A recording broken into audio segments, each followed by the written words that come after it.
this is another episode of the WAC Attack Podcast. Today we're here with Doris. Doris, you want to give yourself a small introduction? My name is Doris Molakides. I am a serial entrepreneur, and currently I am a farmer, a rancher. Started a new business just a couple months ago with excavation, and I have a bunch of rentals on my property, farm stay rentals that I put on Airbnb. All right, and where is your farm at? It is located in Iowa Hill, which is in between Colfax and Forest Hill in Placer County. And I wasn't sure if that was like in between Nebraska and Iowa.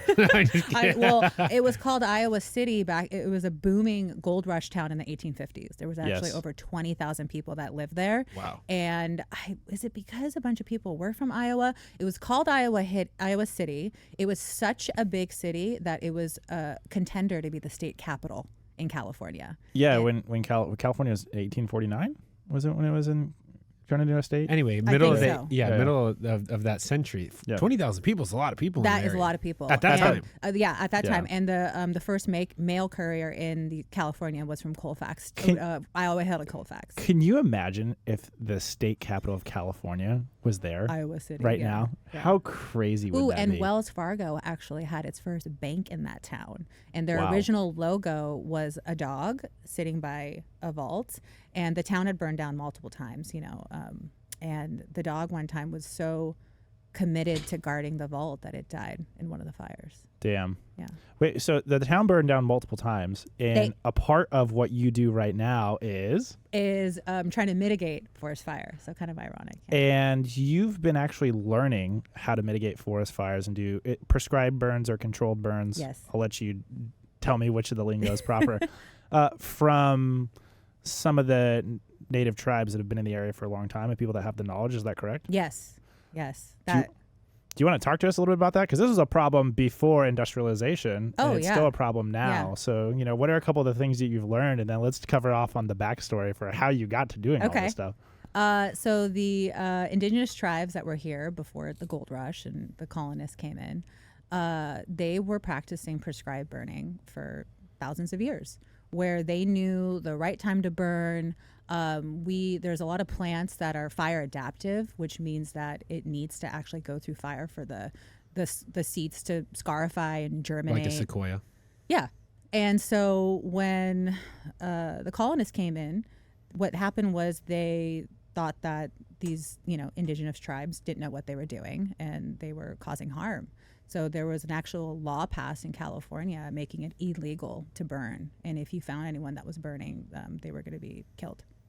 And so after over 150 years of preventing fire and, what my dad would call eco-wackos, but, there's lots of animals that are endangered or whatnot. So the government would say, okay, there's this endangered owl in this area.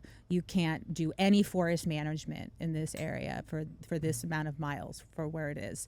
So when you leave an area completely unattended, there's no land stewardship, and the brush grows out of control. And what happens is you have a recipe for these catastrophic wildfires. Which is what we've seen in California the last 5 years. And I think we should add a little bit of context. The areas, the locations you describe with where your farm is, this is on the route between Sacramento and Tahoe in Northern California. Yes, exactly. So for people who aren't aware of the geography, some of the fires that have burned have been in that specific region within 100 miles or so. Correct. So this is the area in California when they talk about, forest burning out of control. It's in the area you're in. Yeah, and where I'm at, I'm at 3,000 feet elevation. I am in the middle of a forest. The person who put the property in 1850s, they had literally clear-cut 30 acres to put a walnut orchard in. But I have a 300-acre ranch, and outside of the walnut orchard, it is all heavily thick forest. Mm-hmm. So yeah, I saw your Instagram video. You doing some prescribed burns. Yeah. My favorite part was that we were like, shit. I parked the, I don't know what the machinery was, in Poison Oak. Oh, yeah. That was a story that one day. Yeah. Yeah. I saw that. I thought that was cool. So pass it back over to you, Curtis, but we were talking about how she got into all this. So you picked up some knowledge from some of the tribes. Is there like some specific knowledge? So, I guess let me just go over. So it wasn't until about maybe the past 10 years, if that, and first let's talk about actually when the settlers first came over, there was an average of 20 to 25 trees per acre in the forest. Can you picture that? 20 to 25 trees per acre. Now it's like, could be hundreds. And this was from the land management from the indigenous tribes. You know, when you burn, you prevent certain saplings from coming up. You get rid of all the brush. And so also they, on average, would burn about 4 million acres a year, the indigenous tribes, prescribed burn control. Mm-hmm. Guess how many acres burned in California's worst fire year from our time? I don't. It was within the last 5 years. Was it 40, it was probably was it 40,000? That's barely one fire. 40,000. Okay. 3 million acres. Okay, it was total in 1 year. I had the unit wrong. I was thinking 4,000 acres, but it was million. Okay, so let's go back. How many prescribed acres would the indigenous people burn? 4 million. 4 million. And so the largest fire we had, I think, was Campfire. No, it wasn't the largest fire. The cumulative acreage of wildfires in the worst year in California was only 1 million. No, was 3 million total acres burned in 1 year. So 75% of what they would normally prescribe burn. Yes. Pre-industrialization. Yes. Wow. And here we are, like the worst year ever, 3 million, when that was nothing. Well, and obviously wasn't as populated, and they had big open areas. But the thing is, they knew the right times to burn when it was safe. Mm-hmm. They knew what would grow back for their basket weaving or certain, what the deer or the elk like to eat. Yes. So they would bring in their hunted animals. I mean, there was a method to their madness. Mm-hmm. And so just recently, California finally realized, oh my God, what have we done? We've prohibited this for so long, and now we're paying the consequences. Oh, massively paying the price. And I think this is really true with, it's the worst fire season was 75% of what we normally burn in a year.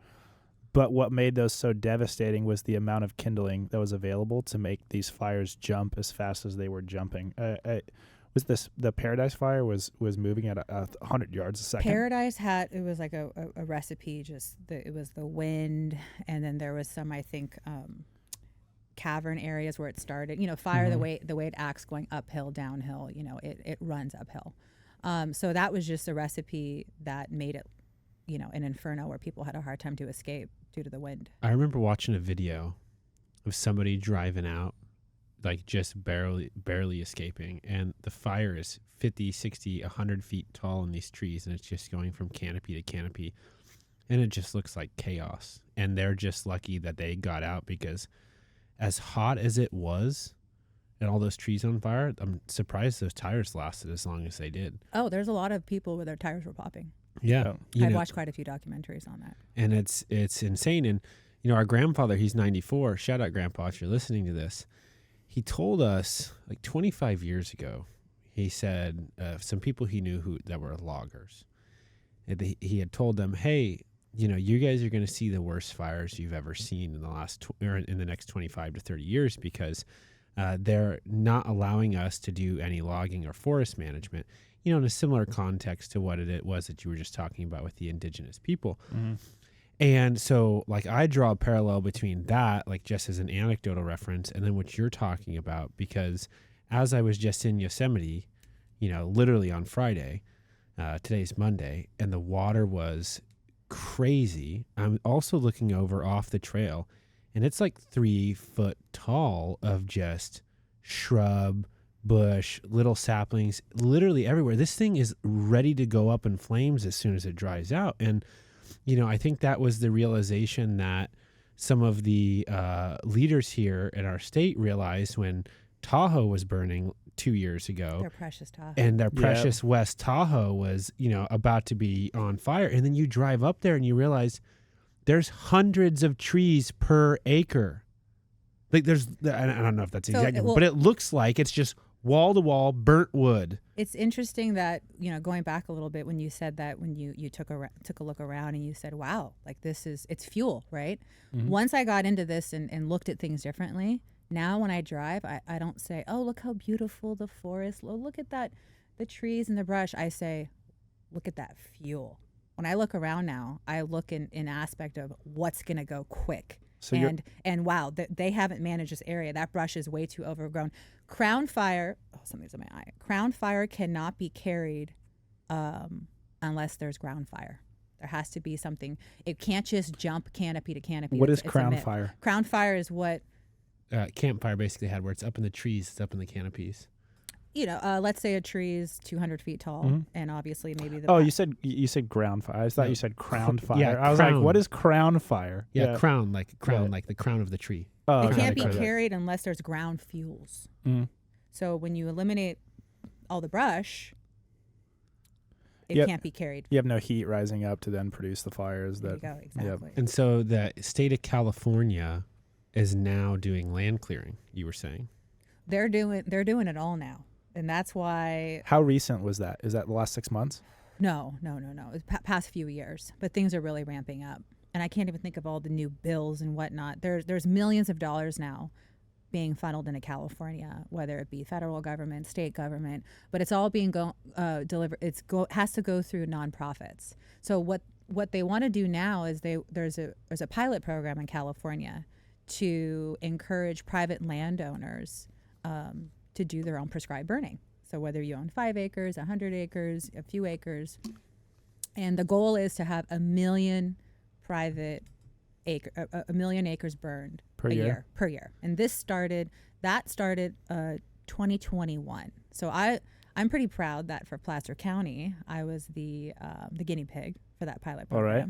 And so part of this program is to figure out the barriers of entry for homeowners, whether it be, of course, how do you burn? It's scary, right? Oh, I'm going to burn my property. My wife and I are in negotiation to buy 3.5 acres in Penryn, like literally today.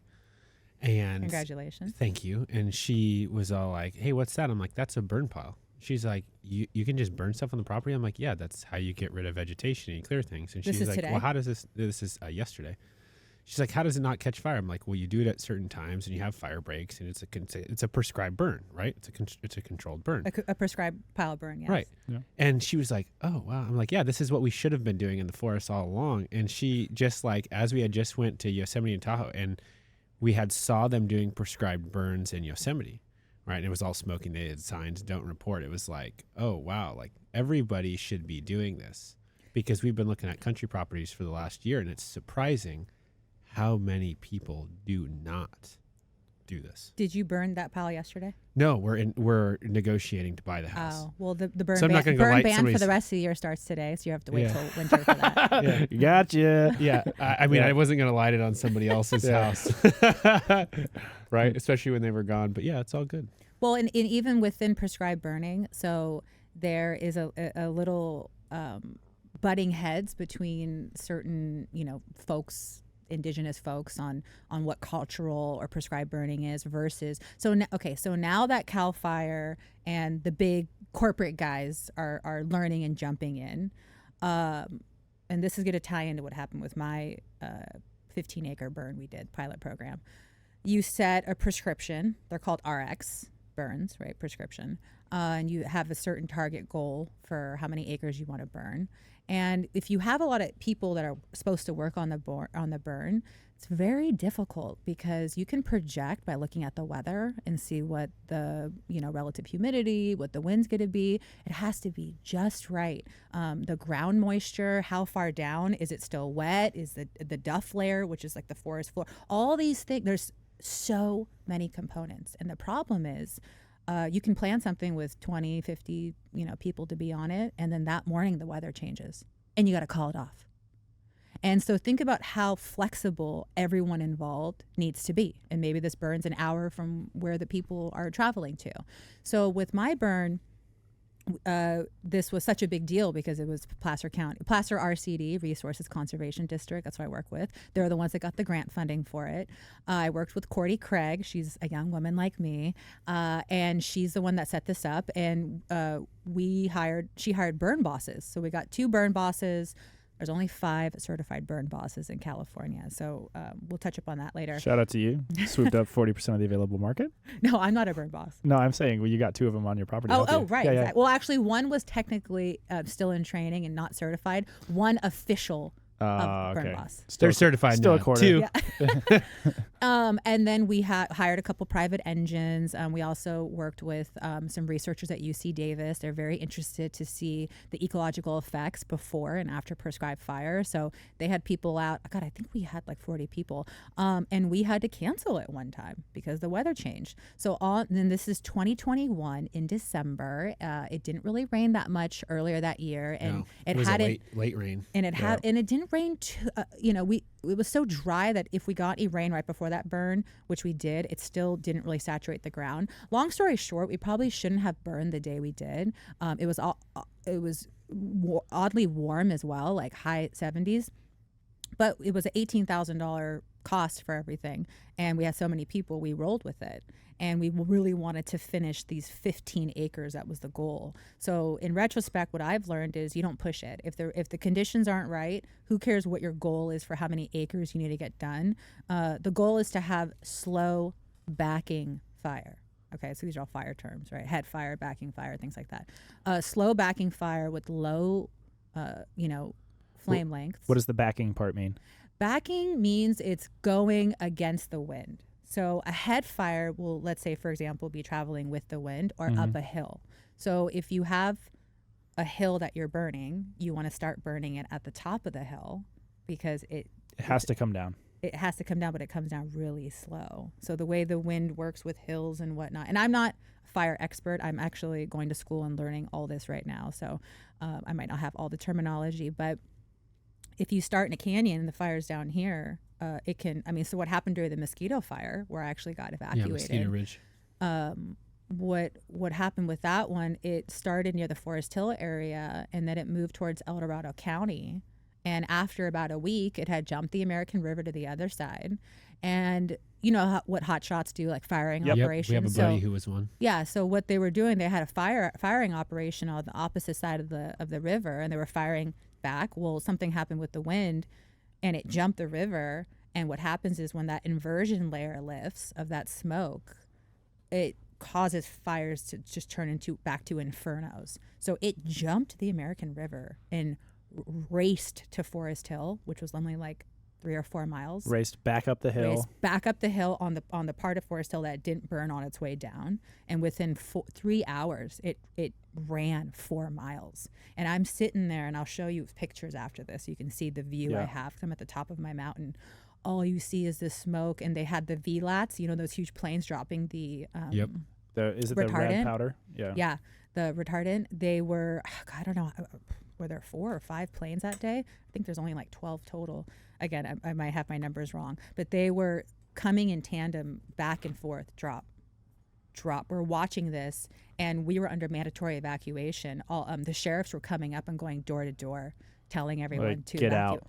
What's ironic is the 2 sheriffs that actually came and raided my farm were the ones that were like, they're there. Yeah, hey, knock, knock. We're actually cool now because I did my probation. What's up? We still like you. We're not going to let you die. Can you please come with us? I don't want to go down the journey too much of your story, but I think there's a couple things here.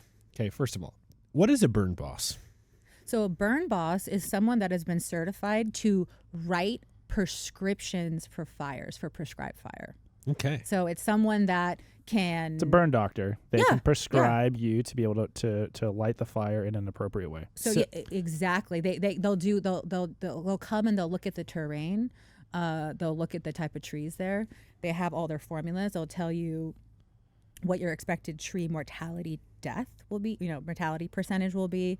There's just all these figures and whatnot. And so they can either hire them to be there the day of the burn where they take more liability, or they just write you your prescription. Yeah. All right. And then the other question that I had for you was, it seems like to me, our current sort of consumer culture doesn't necessarily align with the culture that the indigenous people have had when it comes to realizing what the conditions of a fire and a burn are and when you should or should not do it. So, for example, you were saying like there's basically like a $15,000 cost. You had all these people, you had all this overhead versus the sort of benefit of the community and the indigenous people doing sort of one for all and all for one. For free.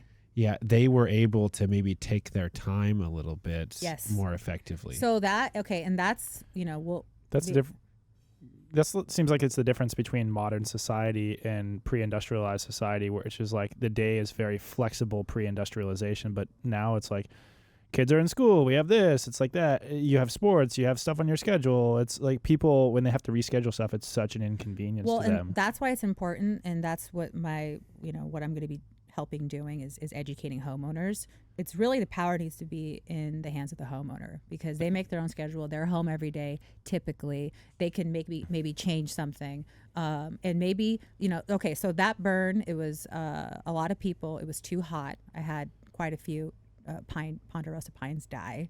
And they were trying to hurry up and get it done. So they were doing dot fire all throughout versus there's different methods of dropping fire. What's dot fire? Dot fire is when they literally go out and just do dots in the ground. Got it. And then there's spike fire, which is more, like almost like a V type thing. But they're doing their dot fires, let's say here and here. And then with the weather, the heat, let's say the fire joined here. And when it joined here, the flame lengths were they weren't super high, but you'd be surprised how hot that heat rises. Let's say from even 6, God, I wish I had the figures. That's 6 foot why fire flame races length. Uphill. Yeah. Yes. And so I had a bunch of trees. I mean, we had to have an engine out for 5 days almost because trees were torching in the middle of the night. So this brings me to, so that was trial 1. Our next one, it was just me and 2 other people from Placer RCD. And we only burned 1 acre that day, but the weather was perfect. It was just us 3. Of course, we have, I have water and totes and pumps and stuff. You always make sure there's fire breaks and you have extra water on hand. Or I, of course, have equipment. There's backup plans. For our urban listeners who don't know what a fire break is, can you explain that, please? Oh, fire break is when you clear the foliage off the ground. Anywhere between, I don't know, it could be 3 or 5 feet, depending on how crazy you think your fire is going to get. You just don't want anything to carry the fire. So you want to take it down to dirt. Yeah, if something gets out of control, it's a way for you to stop it. It's sometimes you can have a contingency line and then a fire break after. A lot of times if you're driving down the road in Northern California and you see they're like those 6 or 12 foot patches of dirt along somebody's fence line, those are usually like a form of fire break. Yeah. You mind if I go ahead. Another question? So you were talking about the Mosquito Ridge fire and how that raced back up, across the American River and then up into Forest Hill. And you were talking about how the planes were coming in, they were dropping all that red retardant on it. We have a friend who sells that red retardant. And he told us that the problem that they're seeing right now is it's basically nitrogen. So they're essentially putting a crap ton of nitrogen on the forest floor, and guess what grows all the brush and the fuel for these fires? And so he was talking to me, he's like, yeah, we're trying to figure out like what would be better. But he goes, this is sort of the ecological solution right now based off what the environmentalists will allow us to do. But we can't actually put anything like chemical in there for obvious reasons, right? For the environment and everything else. So he's like, we're kind of, in this interesting circumstance, but he said that's why you see some of these burns that have burned 5, 6, 7 years ago, and they're just like booming. Those areas are booming. He's like, because all the flame retardant, it was loaded with nitrogen. Well, I mean, there's another aspect to that. When something burns, it regenerates, and usually after a burn, things come back like crazy, even without retardant. Because there's nothing that's stopping things from growing. It's basically a free for all. Shading an area. You have photosynthesis. If you go I did the 15 acres in 2021. All this ground cover is called Kit Dizzy or bear clover, mountain misery. It's called mountain misery because when the wagons first came over in the it was misery in the mountains. it would get stuck in the wheels and then clog them up. Anyway, so this mountain misery is super flammable, and it's the way it grows. It's just you can't get rid of it. It's like kind of like mint, the way it grows in the ground. Anyway, within 1 year, the whole thing was completely green again. Same thickness? Really? No, not the same thickness, but it was all green over the ground. So when I did another few prescribed burns this past year, and even the areas where I had cut my fire breaks a year and a half ago, I had, it wasn't fully thick again, but I had to take my mulcher and you had to do some more work on the land. Yeah, things come back. But the good thing about is a lot of the saplings that were growing, the bird knocked it out, and then the saplings were smaller. So we can control the amount of trees that are on the land, which ultimately would contribute to these mega fires if we're not taking care of the ground and we have a lot of trees. It's a 1-2 knockout punch for some fire that's going to move really quick. Well, so I have a rental, an Airbnb, and everyone that comes is coming from the Bay Area, which is where I'm from. I'm from the peninsula. And people ask, what are you doing up here? Or I take them for a farm tour and they'll see the blackened area. There was a fire. And I said, well, actually, it was a prescribed burn. Let me tell you. So I ask them if they know what that is. They don't know. And, right off the bat, people from the city would think like, well, why do I care about prescribed burning? And, and I said, well, remember that time? Yeah. Well, how would you feel if you have a trip to Tahoe that's planned in the summer and all of a sudden, due to the smoke advisory, your trip's canceled? Or even in San Francisco, there could be smoke from whatever fires in the North Bay, East Bay, and you can't go outside. I said, so forest fires do affect you in a way. Yeah. And there has to be a whole paradigm shift of what we think. When I'm on Instagram and I drop a tree, I get so many messages. I hope you're planting 10 to replace that one. I go, actually, people suck. You know what? They don't suck. They don't know. Yeah. They don't know. And that is so much better of a way to say exactly that. Yeah. And our friend who is a taxidermist and a hunter, he's killed like big wild game that you think people are like, why would you need to kill a giraffe? And he goes, well, you can't just kill a giraffe. You have to kill a diseased giraffe to get it out of the population. That's the only way that you can, in certain countries in Africa, go and kill it. So he has it, and it's all, done up, looks nice, taxidermist. And so many people have been like, why would you shoot a giraffe?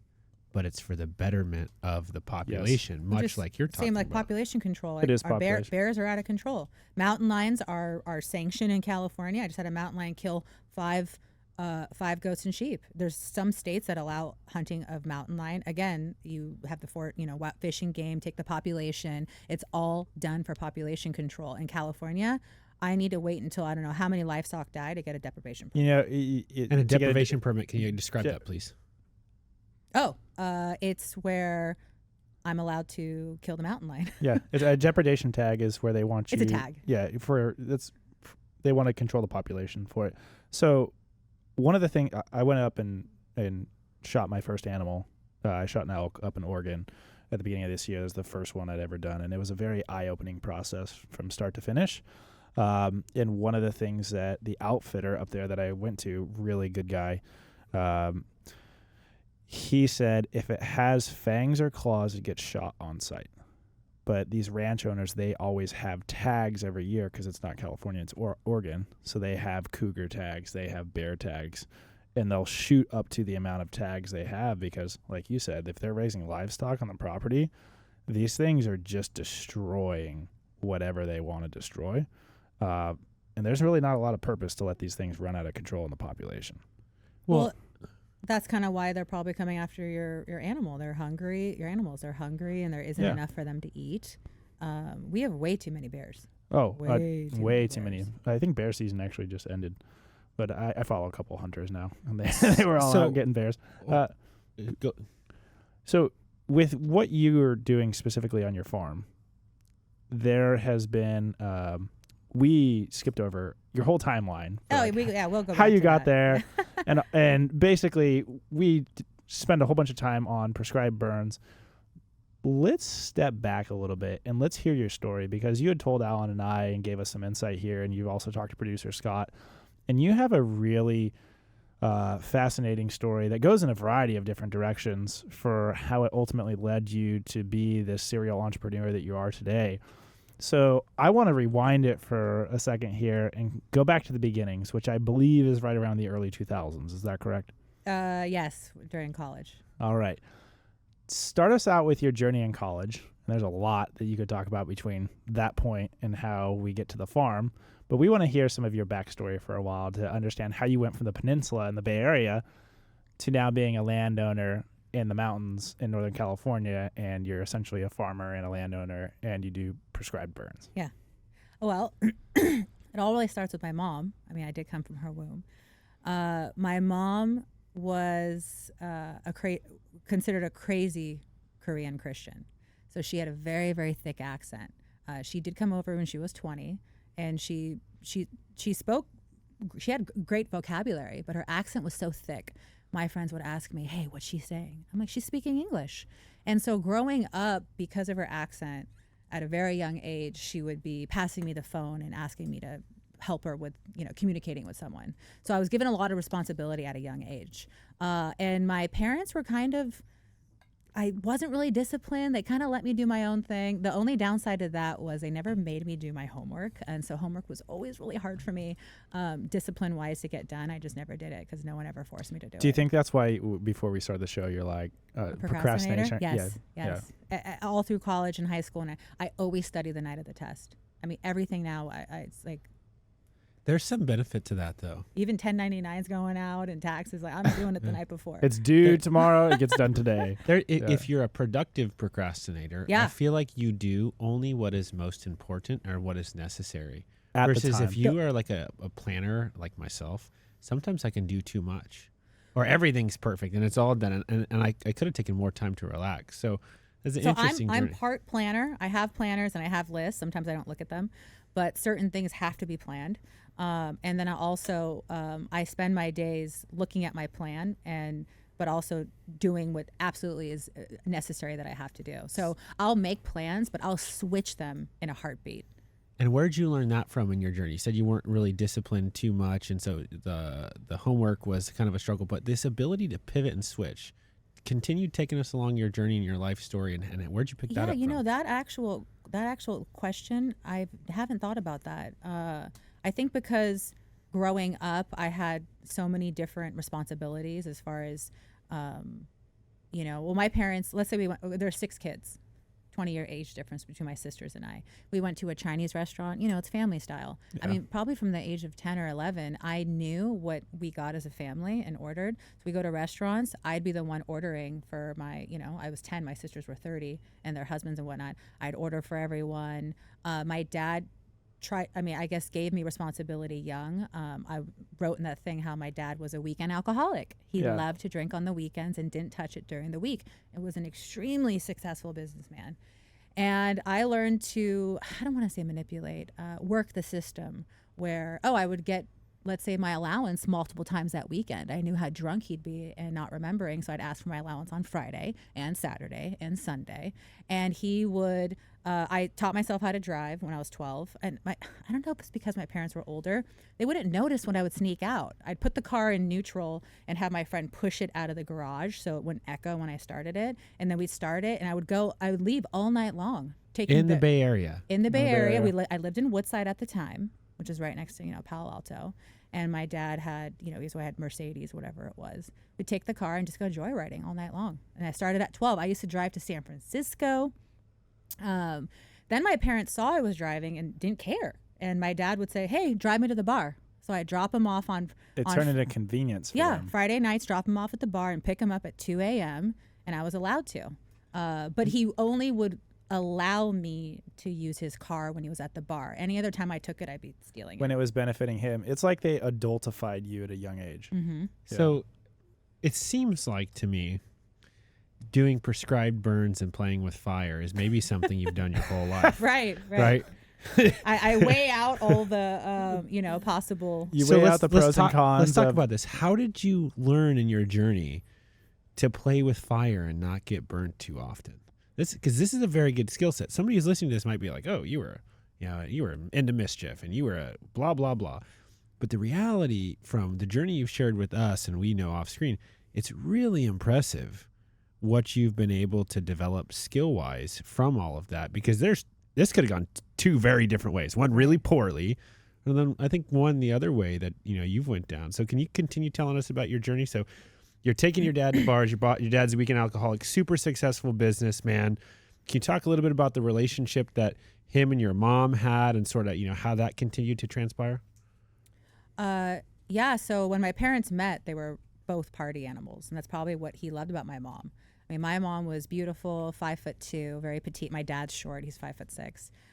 And she you know, they did a lot of cocaine. I mean, it was the late 70s, and they partied a lot. And when I was a couple years old, he took her down to LA to get breast implants from some Playboy doctor.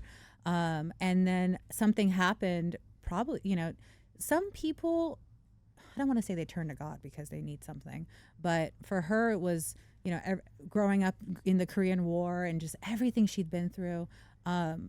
Somehow she found God when I was maybe 4 or 5. At that time, my dad was still, you know, doing cocaine on the weekends. And so she ended up quitting, and she turned into a born again Christian. Do you know what that is? No. So born again are like, it's a new me. I mean, they are just, I mean, like consumed with it, like yes. really, really, really hardcore. So my mom was hardcore, devoted her entire life to spreading the word of God and helping people in any way she can. She used to get allowance every month. I mean, when my dad was doing well, about $10,000 a month, she'd give it all to God. I mean, if she was buying something, it'd be property. The ranch I'm on, she bought to be a Christian retreat center. She bought it in the mid-90s. And we all thought she was so nuts. We're like, you know, I think she bought a few properties. So my dad was a big time gambler. He used to go to Reno about 3 times a year. My mom didn't like flying, so we would drive. 6-hour drive? Yeah, from the Bay. Yeah, from the Bay. Yeah. So he flew. So one time, you know, in one of our trips driving, she saw a for sale sign, something off the Highway 20, you know, before you are going up to Tahoe. Yep. And there's, I think it was Immigrant Gap. It was Nevada County. Yeah. And there was about 40 acres for sale. And there's a Vista Point turnoff somewhere over there on the freeway. Yeah, that's Immigrant Gap. Yeah, right where you're at. So she bought this property, and she wanted to spread that word of God. So she paid people, these guys, to build a 30-foot white cross on the top of our mountain on that property, just so people can see it from the freeway. And God used to speak to her all the time. One of the sayings were, "I move mountains, ask me." And my mom was a good sport. We always made fun of her accent. We're like, did he say it in broken English? "I move mountain, ask me," or was it in Korean? But there's these few sayings. God, what were the other ones? Oh, she always used to say, "Love, joy, peace, glory, hallelujah." I mean, she just would say it in this statement. So anyway, at the bottom of the cross, there were 4 signs. You nailed the hallelujah, by the way. Yeah. Okay, hold on. I just have to say, this is fucking wild, right? So you have done all this stuff, and I mean, we haven't even gotten down the journey from everything you've emailed us. She doesn't even have a driver's license yet. You don't have a driver's license. And to me, it's so amazing how people can think like, oh, super successful dad. Like people are like, oh, you guys had everything. You must be great. And how incredibly dysfunctional it was. And then how in the dysfunction, you learned these skills of navigating people and life and circumstances and resources, which, by the way, is basically what entrepreneurs do. Yes. Like to the T. You know, so I'm amazed at, you know, this journey so far and like where you've been at, because like I said, this could have gone 2 very wrong ways. Well, and I have a brother. Well, I don't want to say my brother, but you know, people will always say, "Oh, they're like that because that's how they grew up." You know, "Oh, he beats his kids because his dad beat him." Well, then you have the guy who doesn't beat his kids because his dad beat him, right? Yep, so right. I've always, you know, when people say, "Oh, it's because how they grew up," I go, I don't care how they grew up, because someone can take how they grew up and try not to be like that if they didn't like that, or they can use it as a crutch and example for all their reasons of why their life is horrible. You know, it's mindset. I would agree. I'd say it a little bit differently. But we've been listening to a couple podcasts specifically around like your upbringing as a child and how it affects you as an adult. And I think what you just said is really in line with it. And so if you understand the attachment issues that you have from your childhood, it can help you develop what it's like for you as an adult and what it's like for you as a parent. Because like Alan said, you could have went 2 very different ways. And like you said, you could have went anybody can go 2 very different ways, but it all depends on what you want to be. Do you just want to be a replication of what was done to you? Or do you want to be where the buck ends and a new era begins? Well, but then you have mental health issues where people, let's say, have anxiety or depression, and they don't want that, but you can't help it. And I think there are some personality traits, I don't know, ingrained from something. Let's say someone doesn't have compassion. Like I grew up, my mom used to beat me. not beat me for fun. If I was, if I was bad or something happened, and maybe it's something she didn't care about that I did over and over again. And one day she was having a bad day and I did something. Koreans are known, she never used her hands. She tried to pick up an object, a shoe. Wooden spoon. A wooden spoon chasing me. But my mom had me at 40 years old. So by the time I was 10, she was hard for her to catch me. But I never hold that against her because I actually look at how I have this compassion and I'm able to put myself in that person's shoes. I know how she was raised. I know what she went through. And I never held that against her, When did you learn that in your life? Young. I never held it against her when I was younger. Okay, so you at a young age, so that might have been like the adultification of your upbringing in childhood, where you recognize why some things were the way they were and why they were out of some people's control, and you didn't have any anger or remorse or resentment towards that person because you understood why they were the way they were. Like my brother has a lot of resentment, and he was, just like I know people that don't take care of their parents when they get older, and I'm like, that was my duty. I took care of both my parents on their deathbed, one for 2 years, another one for multiple years. So yeah, we jumped quite a big time span there with those statements. No, it's really good. I think we should kind of circle back to immigrant gap and hallelujah. And this is, I'm going to mention this because everyone who comes to the farm is actually blown away by this. So my mom on the farm had a sign made. It's written in Korean. Oh, actually, there is one word in English. This is hallelujah. But I can read and write in Korean. And in Korean, it phonetically says hal, rel, ru, ya, girowan. Girowan means prayer house.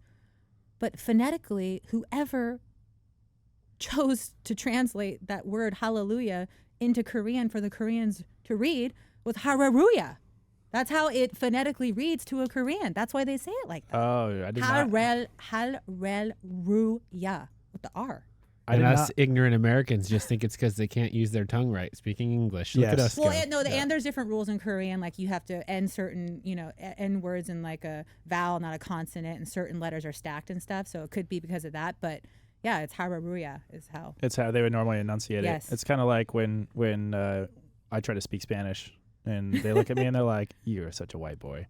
So you've got your mom buying these pieces of property, and she's got allowance from your dad, and times are good, right? Tell us about, what was the stuff your dad did, and were times always good? Okay, so with my dad with the beer business, so I should talk about his business. So my grandfather came from Greece in 1914. He was one out of 19. He came, and his two brothers. It was a big, because he was one out of 19. There was a big 19. Yeah. Wow. Poor great And my family was living in Turkey, Asia Minor at the time. I think World War I started, 1914. So things were getting a little weird. He left, and he had some siblings that left. The year after he left was when they started the, ethnic cleansing, and literally were like massacring like hundreds and thousands of Greeks in Turkey. Anyway, so my grandfather came here, and when was Prohibition? 22? Somewhere around then? I have no clue. Well, anyway. After World War I into the early 20s. Okay, so they were working with beer distributors, and then my grandfather made a shit ton of money during Prohibition. He was illegally brewing beer in the mountains of San Francisco. So he made equivalent to like over $1 million then. And he was a drinker, like my dad. My dad got that from him, and a gambler and a womanizer. And apparently he spent it all and was down with all the hobos by the railroad tracks. One of his brothers came and got him, this is however many years later, and said, "Come on, we're starting up the beer distribution again." So my great uncle, one of them took Oakland, Jack London Square, and my grandfather got San Francisco. So at the time, I think it was Olympia and Burgermeister were like the two main brands. And then at some point over the then he had my father, and so my father and my uncles were also raised in the company. My dad was driving a beer truck at 15 years old with a bat in the car because people would try to steal beer, whatnot. Anyway, so the company, my father was the only one out of his brothers to go to college. My grandfather actually said, "No, I don't want you to go to college. I want you to work here." My dad went to college, got his accounting degree, and then went into the military, the Navy. So he was on a destroyer in the Vietnam War, and he says it was great because the Viet Cong didn't have a Navy, so he didn't really get to see any combat. But he prided himself in being the first person to introduce condoms into the military store because he was the accountant on his ship and he had to do all the Vietnam, ordinate. That was the entrepreneurial start for him. Yeah. And he said that, the venereal diseases and all which kind of, in him going to Vietnam, and my mom was Korean, maybe that's where he got the Asian. Hep B is a big thing. Hepatitis is right. That's the death one over there. Herpes, all that stuff he was telling me. So anyway, so he was in the Army for however many years, did all the, ordering, was the accountant there, came back, was the accountant for my grandfather's business. He said my grandfather was, stealing money and he caught him, whatnot. But anyway, so my grandfather passes before I was born in the 70s. The two brothers and my dad took over. And my dad ended up really taking the business to a whole nother level. He opened up a whole other division. Oh, and by this time we had Miller as one of our main ones. And there was a bunch of other brands. But he started Golden Brands Marketing. And it was Perrier that first came to him. And they said, hey, we have another master distributor. They're not doing a really good job. We want you to try to take this and see what you can do with it. A master distributor is someone that, let's say, has a product and picks all the local distributors to sell it. So with beer, the brewery industry, it's typically a 3-tier system. You have the brewery. Okay. You have the local distributor, whether if it's small towns, it's counties. Grocery stops, that type of stuff. Well, no, you have the distributor, and then you have the retail stores. And with retail, you either have chain, which is a grocery store, or whatever on site. Anyway, so my father was given the whole West Coast, and he took Perrier, and of course for San Francisco proper, he chose his own distribution company. And then he went and met all the distributors. When you go to a major city, you might have 2 or 3 distributors for that city. You got to pick. Who do I want to pick and do a contract with? So anyway, he ended up taking Perrier, and he sold the shit out of it. It was successful. Well, another French company saw that, Avion Water. They had someone else here, and it wasn't doing well. So they asked my father to take it. And in 1979, no one knew what bottled water was. There wasn't such a thing. People didn't buy water in a bottle. So it was very revolutionary. Was it sparkling or still at that time? Still. And so, an interesting story with Perrier is it's naturally carbonated. And it's so carbonated when it was being shipped over here. The tops were blowing off. So they had to decarbonate it a little bit to get it over here. But anyway, so we had Avion, and then that took off. And this is... both of those brands are still around today. Yes. Yeah, and they're still prominent brands. So then, the year I was born, 1980, there was another French company, Orangina. Do you guys remember that one? It looked like an upside down light bulb, or it looked like a light bulb. You're talking to 90s babies over here. Okay. Yeah, that one not ringing a bell for me, if I'm being honest. Okay, well, it was the first time there was actual fruit juice put into a soft drink, 10% orange juice. And my dad, because it didn't have to be harvested from the French Alps, or Perrier came from the mountains as well. It was something he can license and produce here on soil. So then he got his feet wet with producing. And he said he was one of the first people to use, and now this is a bad thing, high fructose corn syrup in a drink. Oh, yeah. And this is 1980, before it was GMO and all the bad stuff. So it was extremely revolutionary. So anyway, that was a big hit. He just kept getting hitter after hitter. Everyone was calling him the golden child. He was like the drink guru. Anyone in the beverage industry around this time was just thought, you don't have that many home runs. On the West Coast of the United States knew him. Yeah. Everyone in the United States in the beverage industry. So he's big time. And then at some point, I imagine he sells the company if he's got that many home runs? Okay, well, so wait, and then 2 more quick drinks. Jolt, right? That was the pioneer of the energy drink business. It was marketed to college students. Twice the sugar, twice the caffeine was on the can. Again, first for its kind. And then fast forward to 1990 was Clearly Canadian, which was the first time it was a flavored mineral water, which is huge. I love my LaCroix and whatnot. Yeah, we're sparkling water. It's a booming business currently still. So once he got Clearly Canadian, that's when he was a kind of millionaire growing up, but beginning of 90s, we were multi-millionaire. Sold the house, or we didn't even sell the house in Hillsborough. We moved from Hillsborough to Woodside, and that's when. Yeah, he just. Can you explain to people who don't know the Bay Area, Woodside? Woodside is 2 cities over from Palo Alto. I mean, it's Redwood. It butts up to Redwood City, which is so voted north of Palo Alto. Best temperature it's climate basically in the country. where you want to live. It's where all the venture capitalists and when you think Atherton, it's Palo a nice Alto, part of the Bay Area. Redwood City. You're generally looping that in there with it. Woodside is that's where all who used to own Steve Jobs. Steve Jobs lived in Woodside. Yeah. And Woodside is an equestrian town, and most of the properties there have 5+ acres. Yeah, it's perfect because that's pretty much like where we're at. You think about what people want and where they want to live and where they're moving from in the Bay Area. It's like it's all the same stuff. But in the Bay Area, that's prime real estate. Yeah, prime. Worth a lot. Okay, so now you get to the point of you guys have, or your father with this business has pretty much taken it, to the couple next levels. So where does it go from there? Well, I start working there every summer when I'm 12. So until I'm 16 years old, I'm not allowed to work in the actual beer division. So his brothers ran the beer division. When he started this other part in 79, he ran the non-alcoholic side. And of course, again, for all those drinks, he would choose his other side distributor to distribute for San Francisco.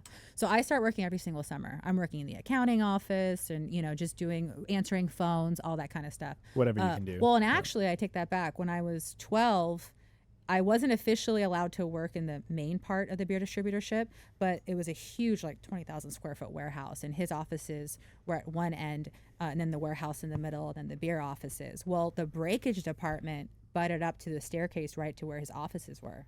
So he allowed me to work in breakage, which means, let's say someone's operating a forklift and they end up dropping a pallet and it breaks. They actually take apart the whole pallet, open up each case, pick out the bottles that are still good, wipe them off, and put them on a table until that same case breaks, and then same type, and then they repackage it. So I worked in breakage, repackaging, and stickering 40-ounce bottles. Like stores want $1.99 sticker on it. Mm-hmm.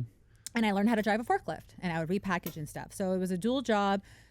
12, 13, 14, 15, 16, then 16 years old, I was able to go to the beer side, which in the offices there. And I have a big personality. I love taking the beer phone orders. And I was known as the beer princess of San Francisco because I was being groomed to take over my father's company. There were 150 employees, only 4 women who worked in the office. The rest were all men. And I was able to shoot the shit with everyone and, meeting all, when people call and place orders for beer, it was, nightclub owners, restaurants. So I was able to go to these nightclubs underage because they knew who I was. And when I go to restaurants, the chef coming out, this is Doris, it was an amazing It was a cool experience when you're young. That's almost like a celebrity experience. It was. Yeah. It's funny. My husband now, there's one restaurant. He does ornamental iron and welding. There's a restaurant that it's called Red's Bistro in Loomis. Yeah. It's high end. Yeah. He did the handrails in there or whatnot. We know the owners and we're friends with them now. And whenever we go there, it's like celebrity status because all the servers know us. And you get this table here. And my husband, I could tell how much he loves going there, that feeling. And I just think I had that my whole teenage life, just growing up, so for me now it's whatever. So since you went through that experience, is it cool to see your husband be able to go through the experience a little bit, or does it kind of take you back to some of the days where you're like, oh yeah, it kind of takes me back, now I kind of think it's nothing, one restaurant. No, I'm just kidding. You're like, in the grand scheme of things, it's kidding, nothing. I'm kidding, yeah.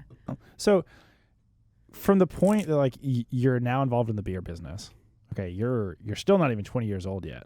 No. And where there's I think about a decade and a half from the time you leave the business to starting the farm, sometime around there? Yeah. Okay, so all through my high school years, I was party animal.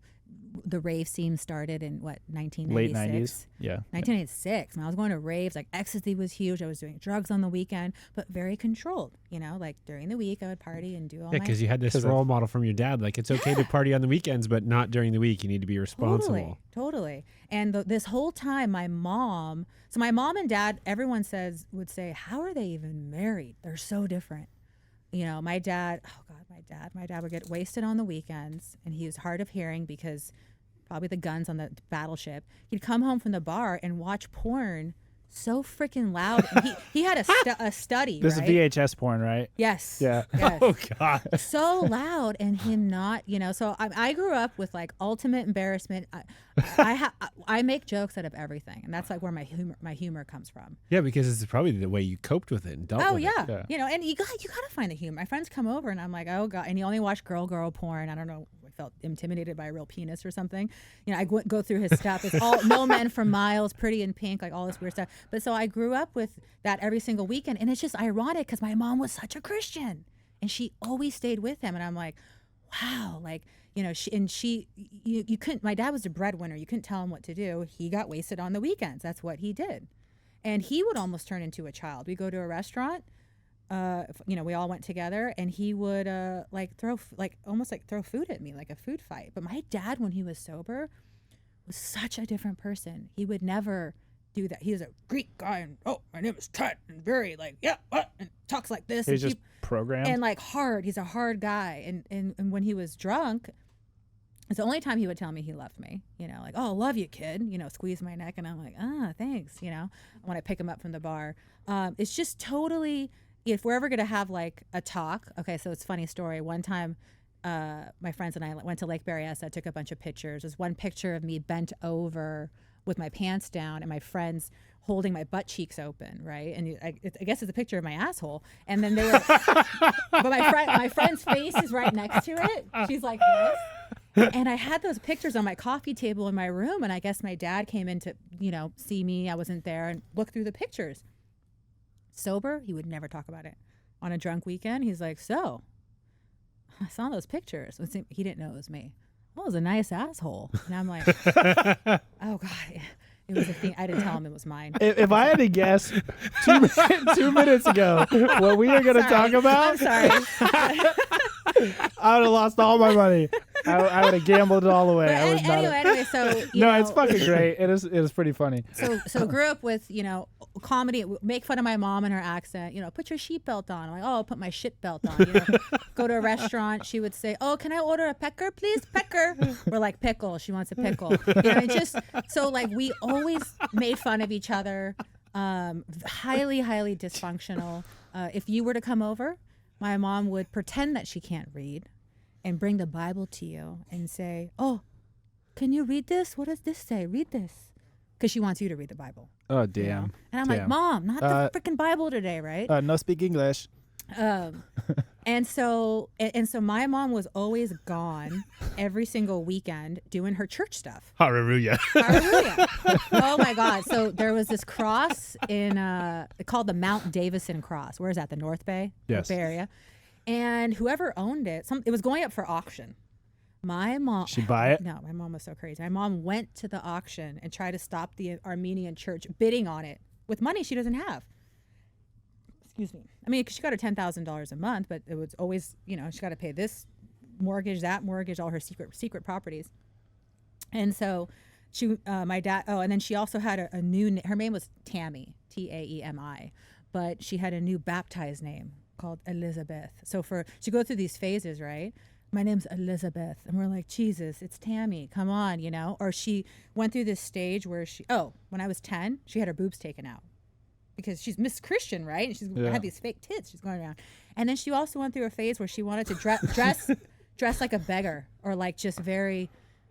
It's just funny because she had this huge 7-carat diamond ring and driving the Mercedes. But I'm gonna, she in herself was an oxymoron, just, because she loved nice things too. But then she had to kind of tone it down for God or whatever. Do you think any of that was like a fallout of her and your dad doing a lot of drugs?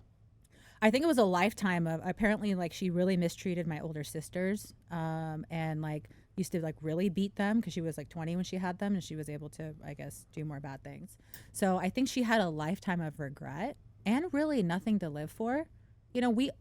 I believe we all have a soul's purpose, but most people don't find out what that is. And for her, when she finally found God, it gave her reason and purpose, and that's why she ended up, she just clung to it. Yeah. And I kind of get, I guess, that type of personality from her, because when I get an idea and I want to do something, I'm doing it. No one's stopping me. I don't care who tells me no. If there's a will, there's a way. I will find a way to get it done. I I resonate a lot with that because that sounds a lot like the person I see in the mirror. You talked about purpose, though, with your mother and how she sort of found God and that gave her purpose. You had then also mentioned earlier you had experienced this celebrity life. And, now that your husband has that at Red's Bistro in Lewis to a degree, like you kind of laugh like it's trivial, right? But you went from this celebrity life and your parents making millions and millions of dollars and your dad eventually selling the company for a ridiculous amount of money to then, getting to a spot in your journey where you start to actually figure out what your purpose in life is. We dove into the fire management and prescribed burns, which is where you're at now. So walk us through your dad sells the company to everything that happened along that way where you start to find your life purpose. Okay, because that does lead to how the heck someone like me got into farming. Yes. How did a peninsula girl end up in the mountains? Go. So he sells the business, starts drinking every day. I need to do something with my life. So I moved to LA. I had a friend that owned a subprime mortgage lending company in San Francisco. Wild. Early 2000s, this right? Is 2005. Payday loans? Yeah. No, SRI was called. Okay. And all these guys were just, they had their own insurance or funding, but they were taking other bank money and selling it to people, but private labeling it. So they were getting this big cut in the middle, and they wouldn't take on the loan unless they knew that the underwriters would buy it. So they sell a loan and then turn around the next day and sell it to the actual bank that's going to keep it. And then but they're funding it for those 2 days in between. Right. Anyway, so that's why it was subprime, not that it was predatory. No. Subprime just meant shitty credit. Yeah.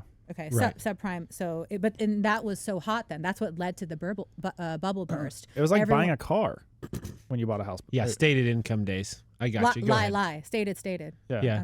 Anyway, so I moved to LA, did that, and then I kind of had this. I wasn't a celebrity myself, but I had a lot of friends who knew a bunch of celebrities. I mean, the Beer Princess didn't know anybody in Southern California? No, I didn't know. Damn. Oh, but my whole last year of college at USF, I was flying down to LA every other week. I just loved it because I had a girlfriend down there.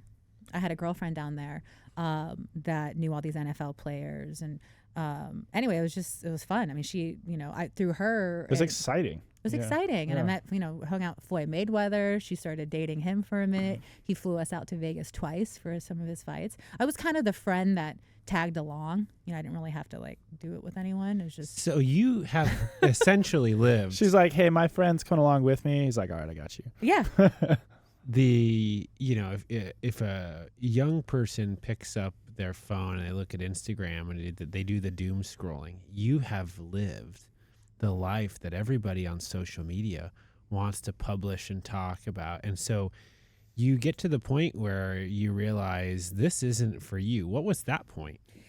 So through my 20s, I did start shopping at Whole Foods.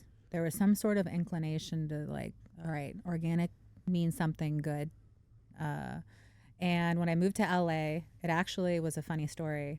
I got really drunk one night. I had this roommate down there. I met her on Craigslist before I moved down and had my friend that lived there go meet her and look at the place. And I moved in without ever seeing the place in person or meeting her in person. Yeah, pre-social media days. So this is how you used to find people. Kyle. And one night I was hungover and my stomach hurt. I felt nauseous. She goes, hey, drink some ginger tea.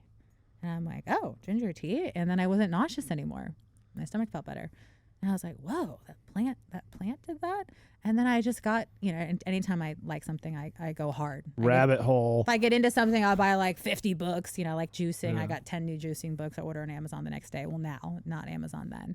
Anyway, so I started getting into herbs and really going to farmers markets and just started researching. So there are these websites at the time, which are still around now, naturalnews.com. There was this guy, Mike Adams, who started it. And his story was he was 30-something years old, a little overweight, and was diagnosed with type 2 diabetes, which my dad had as well. And he found out what causes type 2 diabetes. Diet. And he started looking into, what's going on with diet? Who funds this, what the FDA allows, what's safe. He called it the SAD diet, the standard American diet. And he was appalled to find so many things that were really toxic to people being approved. Money talks. And so he started this website, naturalnews.com, as an alternative source for information on really healthy products, exposing certain things.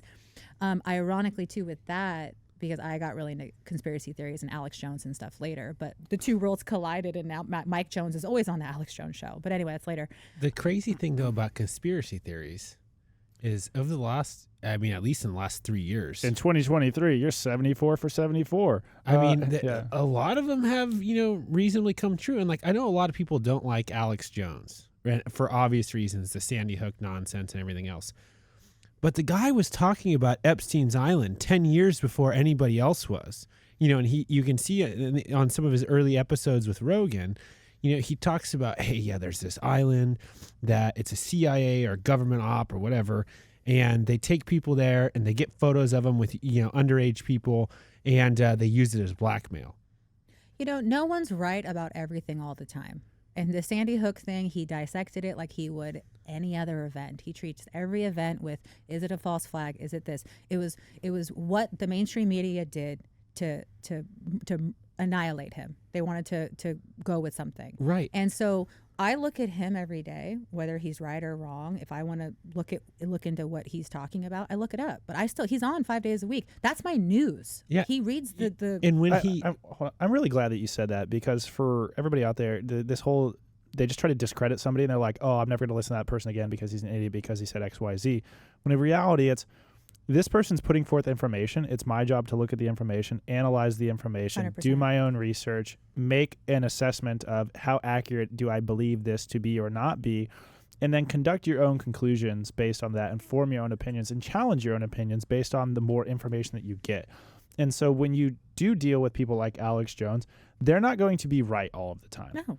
But those types of people, if they're right 10% of the time, 10% of the time, they're very big things that people likely would want to pay attention to if they were looking for that information. And information you can't get anywhere else. Yes, and in addition to that, you grew up in this crazy environment, and so I feel like you were constantly having to think critically about what it is, like what was your next step, or how could you do this thing, because you were so steadfast, where there's will, there's way, And then when you tie that into oh, wow, the ginger can make me feel better. Oh, the naturalnews.com. Oh, Alex Jones. Really what I hear you saying is I started thinking critically for myself and what my interests were, because I feel like there's a lot of people, and I'll hear them say exactly what Curtis said earlier. I refuse to listen to this person because they said this thing one time, or because I just read a bunch of headlines about him in mainstream media, and that's the way that it should be perceived. I think one of the greatest examples of that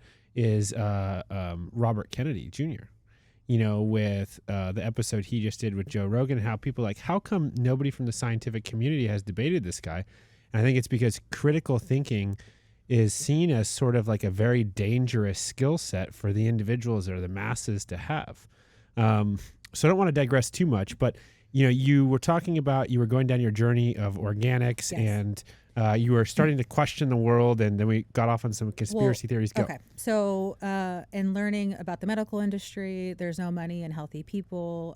In China, they do a lot of preventative medicine. Eastern medicine, yes. Yeah. Yes. And so in the U.S., it's let's wait till you're sick, and we don't want to find the root cause and cure you. We want to give you a Band-Aid to cover up your symptoms, and then you'll have keep you sick. You'll have a side effect from that at some point that you'll need to get medication that we for. Have this other drug for. And at some point we have extended life 10 years, but the quality of that life and what medications you're on, and it's nowhere what it should be. It's terrible. So it's on that specific topic.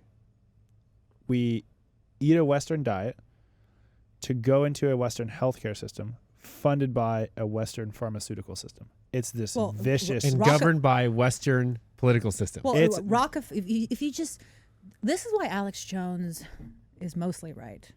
He's a historian. He literally studies history. He's read all the books of Huxley, and I mean, who else is out there? I mean, talking 100 years ago, talking about depopulation and transhumanism and all these plans that were literally written in white papers and books, and a long time ago. That are, I mean, things are happening now. But even when, that's why he knows. I'm losing my train of thought here. That's why he knows so much of what's happening now. Okay, because he was a historian. But we were talking about. She was about to say something about the Rockefellers and yes. Okay, so going back to what kind of changed me when I started looking at the agendas and what was fueling the system. It wasn't in our best interest. And so that's what made me start thinking critically. And I started looking at our food supply. I started looking at how things were grown, the onset of chemical agriculture. So ammonium nitrate, that was used, World War II, all the spent munitions after the war. What was it? Is it DuPont, Bayer? All these medical companies now, and who also make fertilizers, not medical companies, let's say fertilizer, chemical companies. Manufacturers. They were producing the munitions during World War II. And when the war was over, they're like, what are we going to do with all this stuff? Oh, guess what? Makes plants grow really, really, really fast. So all this, that was 1940s, all this leftover bomb-making material got turned into fertilizer. And I think it was the gases, like from the gas chambers, that's used for pesticide. And I know Curtis will definitely want to get into that too. So you start going down this rabbit hole. Now, how does this take you to eventually getting on the farm? This is going into why I started my fertilizer company. So it's 2008. I'd been in LA for 3 years. And when I started, going down the rabbit hole of conspiracy theories, learning about all the false flags, why World War II started. I mean, just all these things that are factual, but that people don't know what the truth was because they don't announce the truth once it finally comes out. I, again, start learning about how agriculture came to be as it is today. Monocrop agriculture. And in the beginning, when they first started growing, all the soil was still had a lot of nutrients in it. And when people are farming over and over again, they're plowing their fields. You're strip mining the soil for whatever nutrients your plants need. Now, it's not ironic, but I had the fertilizer company where I registered my own fertilizer product and had to make a label. And the government says that there's only 20, and this is back in 2010, there's only 21 out of the 90 natural elements on our periodic chart that are found on Earth, well, technically 92, only 21 of those elements are considered a plant food. What? Because humans and scientists and doctors haven't identified yet what those elements in excess of those, their functions are. So on a label, I can only claim 21 elements, and any other elements I want to add, I have to say not a plant food and list them. For humans, I think doctors have discovered it's 50-something elements that we know what they do in humans. Well, hello. Where do we get those other 30 elements from? It has to be from food. We think that we hear arsenic. We think that's toxic. Well, the elemental form of arsenic that's found, let's say in apples or whatever, is beneficial to us because there's a specific enzyme function that needs to take place from a ultra trace element. So back to naturalnews.com. I'm on this website. I'm reading all this stuff, and he does this interview with this guy named John Hartman who owns Ocean Grown, which they make a product called Ocean Solution. It's based off the technology of this doctor, ear, nose, and throat doctor from the 40s, Dr. Maynard Murray. He is the one that discovered, it's called sea energy agriculture. So what he discovered was that there's 90 natural elements known to man, and they're in the ocean. And based on the law of consistency, which is the law of the ocean, those same 90 elements will be found in the water in the exact same order and proportion in any ocean of the world. Now, if you go anywhere close to shore, it's out of whack because all pollution what's coming into the water, it's not diluted enough yet where you get the consistency. And so let's say you go to the Black Sea, it's more salty there. The salinity of the ocean varies from 3% to 3.5. So you're in the Black Sea, it's 3.5. All those elements in the same order and proportion will jump 0.5 to that 3.5 difference. Yeah, that's 0.5 proportionate. difference. Yes. So this same proportion is actually found in human blood plasma. Okay, same 90 elements, also found in the blood of plants, which is chlorophyll. The only difference of those 90 is the prime element. In the ocean, I think it's been 10 years since I've learned this. It's probably sodium. In human blood, well, in chlorophyll, it's magnesium, and I forgot what it is in blood. Besides the prime element, the one that's the most, the other 89, same order and proportion. Holy shit. Okay. So this is what changed my life. Learning this right here. So was your business taking seawater and dumping it on farmland? Like what? Pretty much, yeah. Okay. But it's way more complicated than that. But that's the dumbed down version. Okay, so I have a couple notes on what you just said because I want to ask some questions here. First off, you spit it off a lot of what we would generally call scientific knowledge. Okay. Oh. I want to point out that, and I think this is healthy for people who are listening or for folks who always trust the science. Science is what we think we know today. It's not what is fact. It's just what we think we know today. And for folks, especially during COVID, they were like, trust the science. It's like blanket trust. And then when you're talking about what you just spoke of, the proportion of elements in the water versus land and humans versus plants, I think what's really important to know is we should be questioning, hey, what do we think we know about science today? And one of the fundamental flaws that I've found through doing my own research on other different scientific topics is that the bodies which govern the scientific process and funding for research they're largely infiltrated, and they are largely influenced by specific interests. And so when you were talking about naturalnews.com and how you found out about all this and how you started creating this fertilizer business, when you were doing the research, did you ever find sort of like a wall, like where somebody did this really groundbreaking study and then boom, it was like all the recommendations they had after that, nothing came? No, because at this time, it was so new. People thought it was even snake oil. It's funny. It's fast forward 10 years. Everyone's like trace elements. Yeah. Back then, it was just the beginning. You were too ahead of your time. When you're on when you're not even on the bleeding edge, like you are cutting whatever it is that you're cutting, and you're literally the forefront of what's going to happen in the future. So you can't even educate people because they don't even know. Well, I was a teacher. I didn't own a company where I sold. I was a teacher. Yeah. That's when I started my teaching career, because I had to teach them so they knew why they needed it. But okay, in this interview with the owner of Ocean Grown, John Hartman talks about. He says there's 250,000 DNA replications that can't take place each day due to a deficiency in an element. And within the human body? Within the human body. And so anyway, I'm reading this thing and I'm like, oh my God, these 90. And then our diets have been completely devoid of them because with monoculture and then the typical, in the industry of farming, farmers put down in excess NPK, nitrogen, phosphorus, potassium, right? And so, maybe if they supplement with some seaweed, we know seaweed is packed with minerals because it's from the ocean. I want to say another thing about the ocean. So in the ocean, there's no age. So this Dr. Maynard Murray, when he started learning about, he was... I've heard that name before. Where's it from? I don't know. It's the guy who started Sea Energy Agriculture. Oh. So he's an ear, nose, and throat doctor. He's, just patients are just starting to get cancer at this point, 30s, 40s. And he would go and lament about it on the docks. Then there was fishermen coming in, and he asked one guy, hey, what kind of diseases do fish get? And the guy said, I've been fishing the Grand Banks for 40 years. I've never seen a sick fish. And that's what caused Dr. Maynard Murray to be like, what is it about the ocean? So he chartered a boat. He traveled around for months. He found out that ocean trout don't get sick. River trout can get cancer.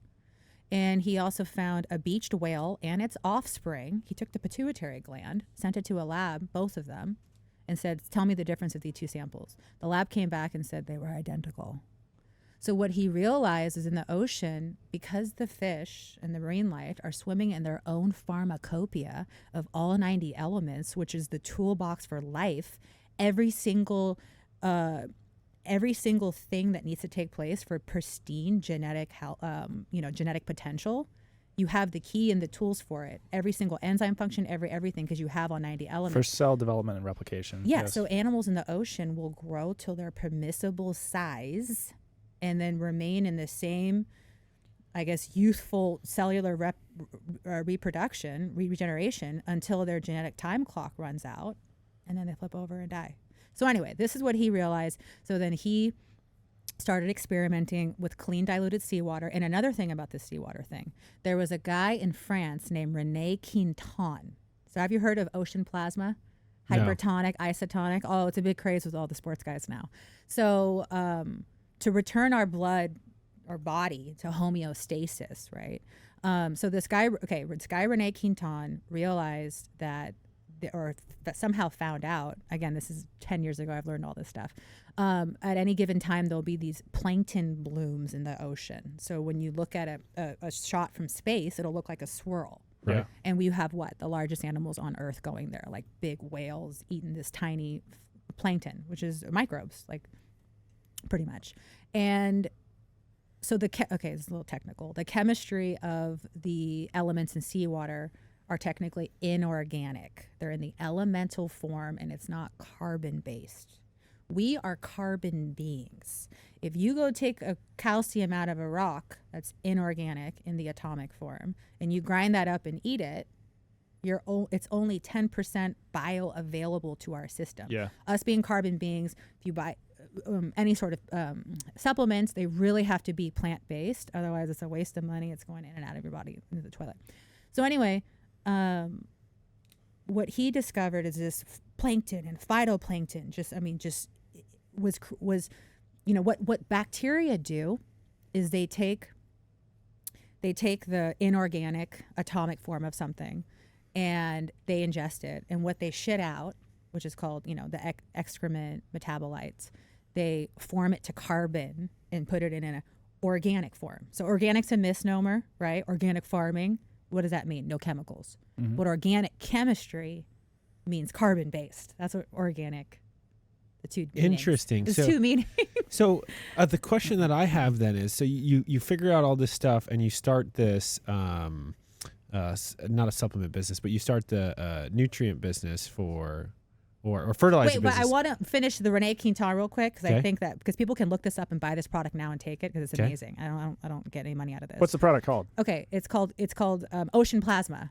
Ocean Plasma. So Quinton is one of the big companies, but René Quinton found that when he harvested the ocean water from these plankton blooms, that the bacteria was putting it into an organic form so it's more bioavailable to us. What he was doing was taking terminally ill patients that tried everything in France, and he was doing blood transfusions, watering it down 4 times.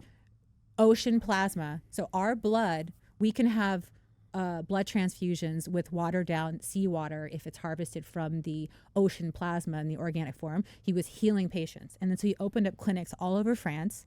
And it wasn't until the big battle between Louis Pasteur and Beauchamp, where Louis Pasteur won in pasteurization. It was a big germ theory. And then pasteurization won, and then everything had to be pasteurized, and it denatured. You're talking about dairy, right?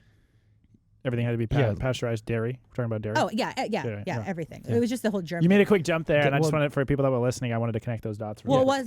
Pasture is heating anything, because it was the germ theory, right? And that's why raw milk is such a big deal now, because people don't realize all of the.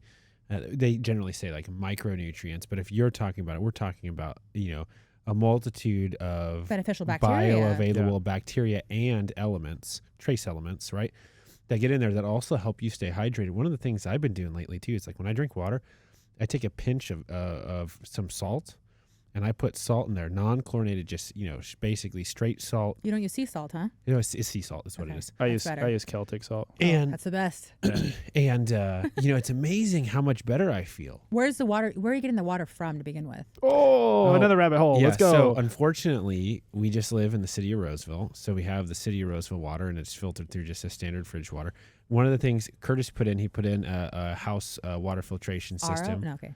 And I put in a whole house water filter in my house. So we have held off at our house of doing this, besides just like some basic reverse osmosis. And the reason why is because we're, like I said earlier, trying to buy a new house. You're doing reverse osmosis. Yeah.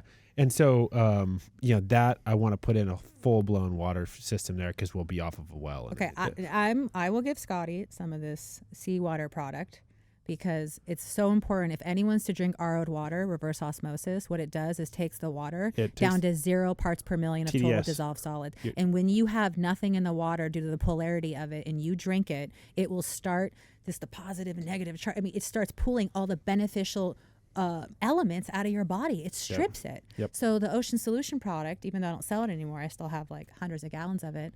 You put, and actually, I'm still friends with the owner. He's going to let me private label it. I've been thinking maybe I'm going to launch something like this for people that drink water. But anyway, you put literally 1 dropper full, which is 1 milliliter per 1 gallon of water. It takes the elements up to 25 parts per million, which is just enough. And even though these minerals are inorganic and it's only 10% bioavailable, we're so deficient in this full spectrum of 90 elements that it'll just be just enough to give you what you need and not have anything stripped from your body. So how does that compare to sea salt? Hold on. You got to stop for a second. There's like 10 different things I want to tie in here and talk about what it is that you're talking about. So I got a TDS meter, total dissolved solids. Mm-hmm. I put in a whole house water filter system, but that system only takes out the chlorine out of the water because I have a dry skin issue, and I wanted to remove that from also like my plants getting water in the backyard and the pipes and the kids taking showers and whatnot. Then I have another system that is not a reverse osmosis system, but it's actually a filter. And there's a website called The Truth About Fluoride. This guy's done a ton of research and work. He's done third-party lab tests on all these water filtration systems. Well, I don't think Roseville puts fluoride in the water. Roseville does. I think they're one of the only Placer County cities that do. And chlorine. So the city of Roseville, they have a really nice water facility, and you could look all this stuff up online. They have a ton of videos. I went digging on all of it to the point where I want to maybe try to sit on whatever board to help control the water in the city of Roseville, like remove the fluoride. Because Lincoln, they don't put it in their water. No, Newcastle. But it's in. I had a fluoride meter. It's in the city of Roseville's water. So I tested the fluoride and TDS. So I put in a non-reverse osmosis system, but a filtration system that pulls out pesticides. It pulls out various heavy metals you're not going to want in your water. It's going to pull out any of the xenoestrogens from the pesticides. It's going to pull out any pharmaceuticals. And I did the TDS meter test after. And so the city of Roseville, where I live, comes in about 44 parts per million. That's still pretty good. When I did my water filtration system, it only came in at 43. Oh, so really it's not stripping. Well, it's not stripping any of the good minerals out of the water that you want. But when you use a reverse osmosis system, the filtration system is different. So then you're getting a pure water product, and you need to revitalize the water in a way. And it's best that you choose what goes in there. You know what the legal limit is for total ppms for a city to have? Is it like 400? No, it's 250. It's more than the healthy limit. I think it's 500 actually. Yeah, it's 500. Really high. When I lived in LA, the water was 270. Yeah, LA water's nasty. Las Vegas water's nasty. This is just personal opinion and preference, but I actually have my TDS meter with me, and whenever I travel somewhere, I test the water. Well, you know who first used fluoride in the water? I thought it came through a study in Michigan where... No, go ahead. Hitler used it in the concentration camps. It calcifies the pineal gland. It subdues people. It reduces their free will to want to, So he first put fluoride in the concentration camp. You know what's funny is fluoride. Well, this isn't funny. That's a stupid. we can't follow Hitler funny in the same sentence. That's a stupid euphemism that I say, and I'm sorry that I said that. That's not what I want to say. The interesting thing about fluoride is where fluoride comes from. Oh, it's a byproduct of the phosphate mining industry. And they used to have to pay to get it disposed of. And the phosphate in our water isn't even elemental, the fluoride in our water is not even elemental fluoride. It's like this long chemical name. Capture it from the smokestacks or from a variety of different ways from the byproduct. Then they re-put it back in the water because they don't want to pay to get rid of it. It's the same issue they had with vaccines. And Robert Kennedy Jr. was talking about Rogan with it. He said that chief guy at whatever government agency, I don't know if it was the CDC or the FDA or NIH, but he said, hey, why do we put mercury in vaccines for flu shots that we recommend to pregnant women, but we don't recommend that, or we recommend that pregnant women don't eat tuna because of the mercury. And he goes, well, there's good mercury and bad mercury. And he goes, there's only one type of mercury, right? And, that draws some parallel to what you were talking about here too, about, the fluoride. Like, hey, even if we were supposed to have a little bit of it, it's not even in the right in the right state. We got to hear the story of why they even thought it's good for us. So there was an article, Time magazine, something, I don't know, 30s, 40s, 50s, whenever it was. And it said the town with no cavities. And so there's a town in Michigan. I thought this is the article I was referencing in Michigan, where no one had cavities. And I thought it was Texas, but what they came to find out later was their crops in that town was coming off of some sort of glacier melt. Glacier, ocean, 90 minerals, right? So really, in retrospect, when you look at it, it's like, oh, their crops were being fed 90 natural elements. Their food was so robust with their immune system and bodies were so robust. That food be thy medicine, right? When people get all the nutrients they need from their food, they literally. I hope that was a plug for your fertilizer company when you were selling it. Yeah. Oh, yeah. All the truth with all these plugs. Okay, Doris, we have to talk after this because I'm really hoping, fingers crossed, that we go into contract on this house because one of my wife and I, our vision is to have not only a better relationship with our food, but a better relationship with nature. And I definitely would love to go down that rabbit hole. But instead of being selfish, right, I know this is a huge passion of Curtis's. I want him to be able to ask away his questions, but then can we get from the journey? No. Can we get from this a business to how you started transferring into the farm? Regenerative agriculture. Yeah. So just to kind of tie a couple things off, if you have crap water supply in your house, for people that are listening, Ocean Plasma is the product that they could buy to. No, Ocean Plasma is a supplement. It comes in a little glass vial like this. And you literally take it daily, and it's supposed to restore the homeostasis of your body. Okay, you don't mix it with your water. I thought you said it was 1 drop per gallon. No, that is a really expensive health product, right? So a bunch of athletes and stuff take it. The product that I used to sell, that I think I'm actually going to go back to selling, the guys that said I can private label it, I just had a big hiatus when I get into my whole farming career. Okay. But that product is a plant nutrient, and it's concentrated seawater. With the same 90 elements. That's the one that you put into your water. Okay. So what's the name of that called? It's called Ocean Solution. Ocean Solution. Made by Ocean Grown. All right. So people could take Ocean Plasma as a supplement if they like to. That's a health supplement, yeah. And then if you're a professional athlete or somebody who's got some excess money to spend on your health, Ocean Solution might be. No, you have it backwards. Oh. So Ocean Plasma. Yeah. Which is, what is it called? Yeah, Quinton Ocean Plasma. That's the one that the athletes and stuff are taking. Okay.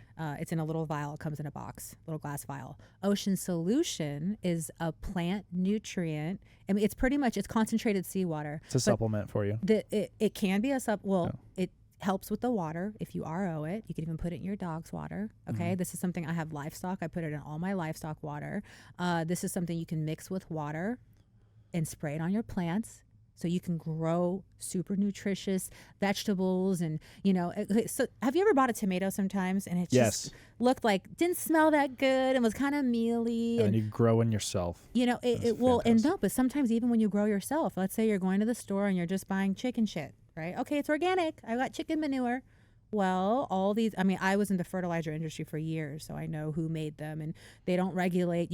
They can make an organic chicken manure that came from a conventional egg farm where the chickens were fed a bunch of GMO crap, and then they're selling, everything permeates into food. So anyway, the point is that even if you try to farm organic for yourself, depending on where that fertilizer you bought came from and what nutrients that had, that gets translated to your plant. So you could still farm organic and you can grow a mealy tomato that smells and tastes like shit.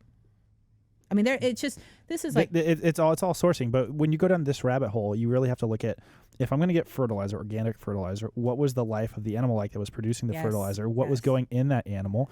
If it's shit in, it's shit out. Steer manure, whatever it is. If your steer manure is corn, wheat, and soy, that's not going to be what you want. If it's grass-fed, it's probably going to be what you want.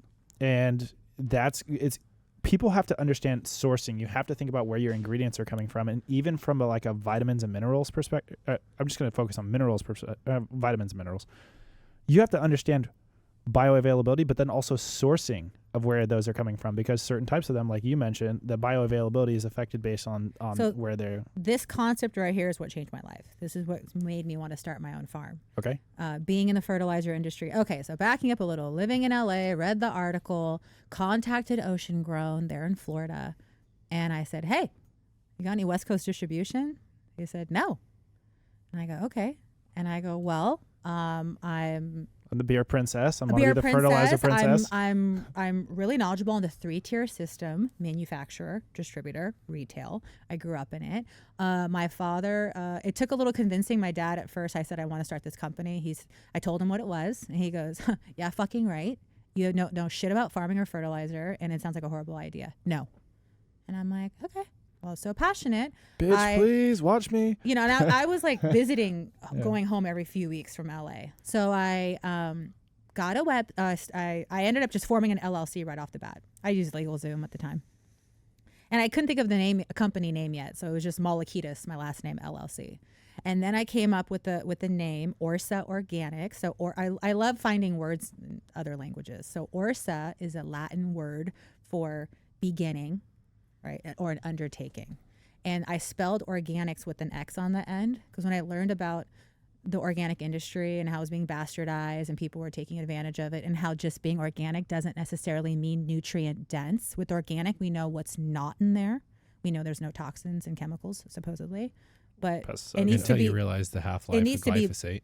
50 years. Yeah. It needs to be both. It needs to be, we know what's not in there, but then what's in there to give me all the nutrients for my enzyme functions, whatnot.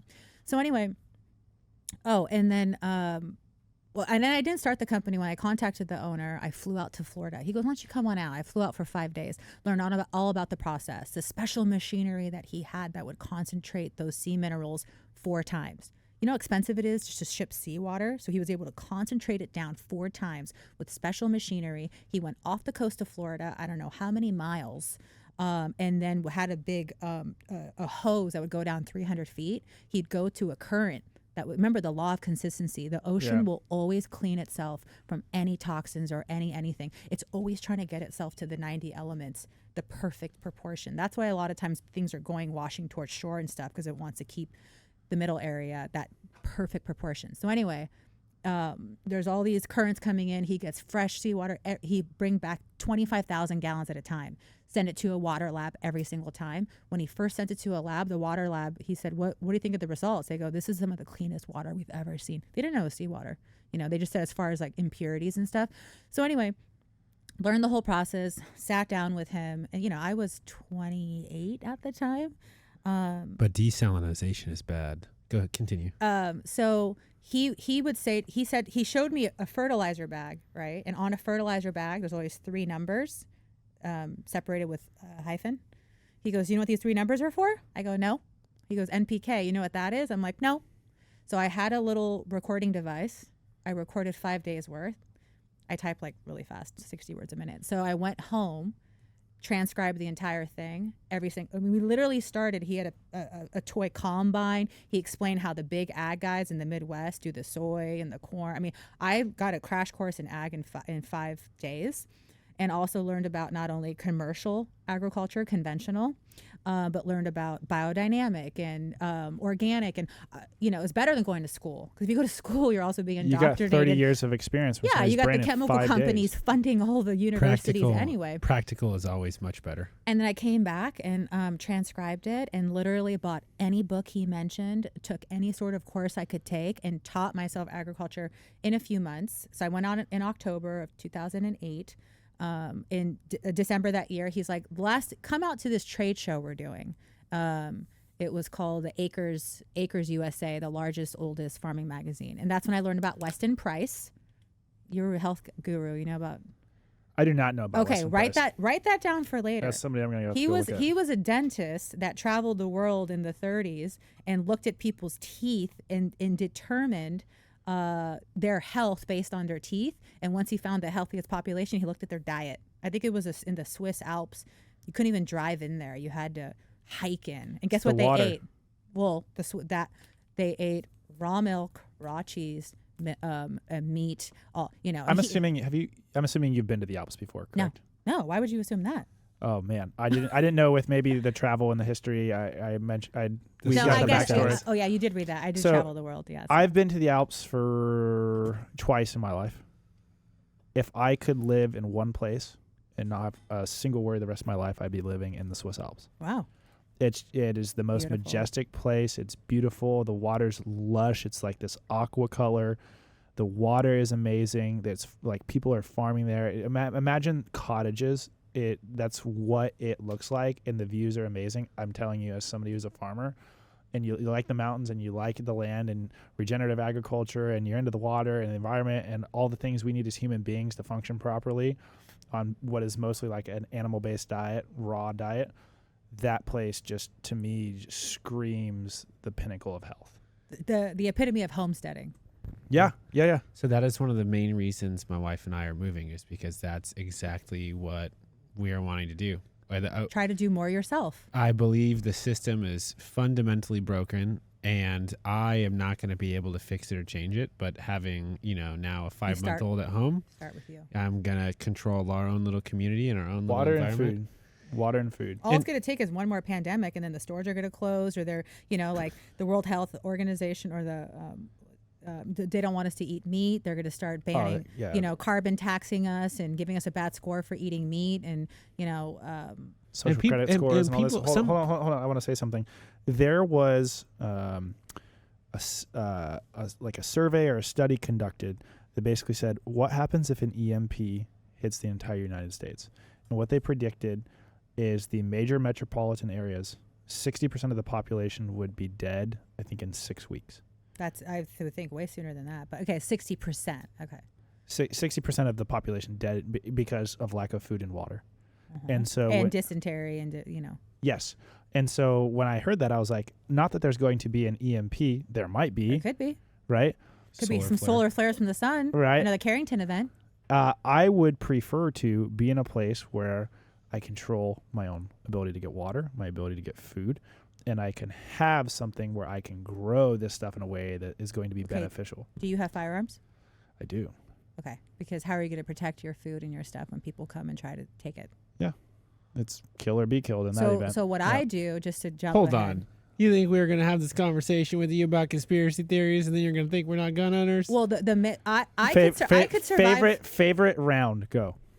223. Oh, there we go. It's also have you shot a 308 fun. Before? Because it's a lot of fun, but boy, do they go bad. No, but 223 is all around. You want to do long distance, sniping off, whoever, or animals from far away. You want to go 308, but 223 is just, I shot my first elk with a 208, and it's cheaper, and it's way a high power cheaper. 22 round is what I always call it. Well, the scariest thing is if something were to happen, I'm not worried about surviving. I'll be fine. My husband doesn't like to think any of this. I'm like, here's your go bag. Here are the instructions. If your car's not working one day, go in the bag and read the instructions and meet me here. That's why I bought 2 trucks, the Dodge 12 valve. They're fully mechanical. After an EMP, they're running. Yes. But then you're a target, right? No cars are running on the road, and here you are rolling your 12 valve. You got to get ready. But, I'm more scared about how am I going to protect myself. So the past year, I've been trying to meet like-minded people. Oh, you do firearms training for Homeland Security? Do you have a bug-out spot? Will you and your wife and your 2 kids have a spot up here if you will be security ops? Things like that. So it's going to take a community to survive. It would. It totally would. People with different jobs. I just got a doctor finally. This doctor actually who was they don't have a bar. What is it? Just your license. You got your own small community, and you basically said if we were to have, let's just say 100 people. That's a lot. But I don't know like the whole size of the farm. But let's just say it's 100 people for sake of math, right? You might say that I need 1 doctor, I need a dentist, I need 10 engineers, I need 30 soldiers, and the rest I might need like 20 women, and it's just like you're trying to get a well-rounded society. Yeah. No, so I've already been like, okay, like I'm going to be the mayor, obviously. But the mayor of Whatville? Oh, I haven't even come up with the name. Survivalsville? I don't know. Dorisville. There you go. Hallelujahville. Yeah. Hallelujahville. That is awesome. Shit. I I have to say this has been one of the best discussions we've had. Diverse. Yeah. Well, I wouldn't necessarily say diverse, but I would just say the fact that like you're so passionate. When you're not only just passionate in this crazy journey you've had, but also the critical thinking, and then how your solution is, literally the government's too large to govern, and that is the fundamental flaw. And I can't do this on my own. I have to build a bigger table, not a bigger wall, and that bigger table will actually help me protect all about everything. Community. And going through all the businesses I've had, I like to micromanage. I like things done a certain way to the point where I'll just do it myself, and what I've learned through failure, because I think to be successful you have to have a lot of failures, I've learned that I can't do it all on my own. It's really funny you say that. We had a guy, he's a friend of Alan's, and his name's John Cooper. He's had a successful company. He lives in Austin, Texas. He flew out to be on the show with us. He said, if I could find somebody who does the job as 70% as good as I do, that's good enough. And that message really resonated with me, because it's like you can work with somebody's mistakes or failures or helping educate them for the last 10, 15, 20%. And they might not get the full 100%, but if you're only doing 5% of the work and not 100% of the work, that really reduces your workload. There's a lot of lazy people out there. Yes. But they're not going to be in Dorisville. They're not going to be in Dorisville. They're the first ones to go. The household we grew up in, right? Uber competitive. Highly competitive, male-dominated household. Like my mother, saint. She was also a very alpha in her ways. I definitely agree with that. But that has given me confidence, because I tell people this and they look at me like I'm crazy. I am comfortable being uncomfortable. Matter of fact, when I am uncomfortable, I wake up with a sense of purpose every day, because there's nothing guaranteed, right? You have to go out and you have to get it. And being in sort of that state of pressure, like I thrive in that type of environment. And so I did very good in sports due to that reason. Right. And then also I think running a business, like especially in like not necessarily like high pressure sales calls, but just navigating conversations where you're either trying to do business together or you're doing conflict resolution, that has really allowed me to feel comfortable with these topics that you're talking about, because I'm like, oh, yeah, if another pandemic happens and if all this stuff goes down, I'm pretty confident that, the bear is going to be eating all the slow people and I'm going to be fine, right? Because I came from a household of savages. We do live in Placer County, thank God. Well, so my husband has a house. He's got a few acres in Newcastle, and he loves his place. So my ranch is main ranch is 300 acres. We got another 80 acres down the street.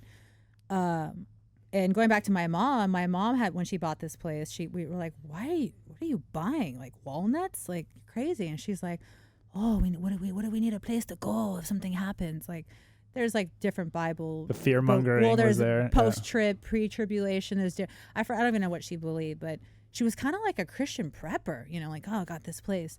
And so, I tell my husband, like, all right, we're to go to the ranch. And, we have all our fuel supply. We get commercial fuel and stuff delivered. And we have most of the tanks down there. I of course, have some at the ranch. I mean, I don't know if you guys know, my ranch is completely off-grid. Like, I have to supply all power. Well, we should get to that. So we haven't even got to the ranch yet. Used to have a fertilizer company. Okay, yeah. You know what? Let me quickly go through. Yes. So had the fertilizer company, while having the fertilizer company, going to trade shows, sitting in a booth at the World Ag Expo, talking to farmers. That's when I realized I want to be a farmer. The only way for me to know exactly what's in my food is to raise it or grow it myself. And I often found while going to trade shows, farmers, my sign was a periodic chart of elements. So people love that. They came up, what's that? NPK. I said, NPK, ? Where did the other 87 go? That was the ad. And people say, you want me to put salt in my crop, seawater? And I said, I would mix it, the dilution rate. Drink this. Do you taste any salt? No. They don't taste salt. So when you go to a hospital, what's the first thing they give you? Saline. You need a little bit of salt to regulate the osmotic pressure in your cells to have whatever nutrients or medicine to permeate the cell walls. So people think that salt is bad for them. It's actually not bad for them. This product was like an IV for plants, right? It's certified for organic production because it's not processed. It's natural. But remember, the chemistry is inorganic. Plants are opposite of humans. They breathe in carbon dioxide. We breathe in oxygen. We need our bioavailable stuff to come from carbon base. Plants need it to come from inorganic sources. When you put chicken manure, anything carbon based to the plant, chicken manure, kelp, plants don't have teeth. They can't eat that. If you don't have microbiology in the ground to eat all that poop or eat all that kelp and shit out the atomic form of calcium and magnesium and all the elements that adsorb in the soil and stay in there, and then you water the soil, and the polarity of the water picks up those minerals, and the plants drink the water, and that's how they eat. So isn't that like some of the things they do? Like, for example, Scott was talking to us about, I guess I think it was some type of conference or festival or something he went up to in Grass Valley, where they were looking at the soil under the microscope, and they were looking at basically a lot of the bacteria and things that were in there. Yeah. So I became a master composter. It's like this whole thing through the county and the Bay Area. And what's funny is the microscopes. I brew my own teas, and I look at the, I know what microbes are what. If there's pathogens, sometimes you could be brewing pathogens. I have this cool microscope that has a screen on it, and I can put a chip in and record it. I haven't used it in so many years, and I just whipped it out. I wanted to look at my husband's semen because I'm trying to get pregnant. I'm like, I think it's you. And I looked at the semen, and I actually got the footage, and everyone was like, why do you have that microscope? I'm like, oh, it's my compost microscope from years ago. Anyway, she's like, that's how I picked a husband. Sperm sample. You. So going to these farm shows, farmers would ask me, what do you farm? I go, I got about 15 fruit trees in Woodside.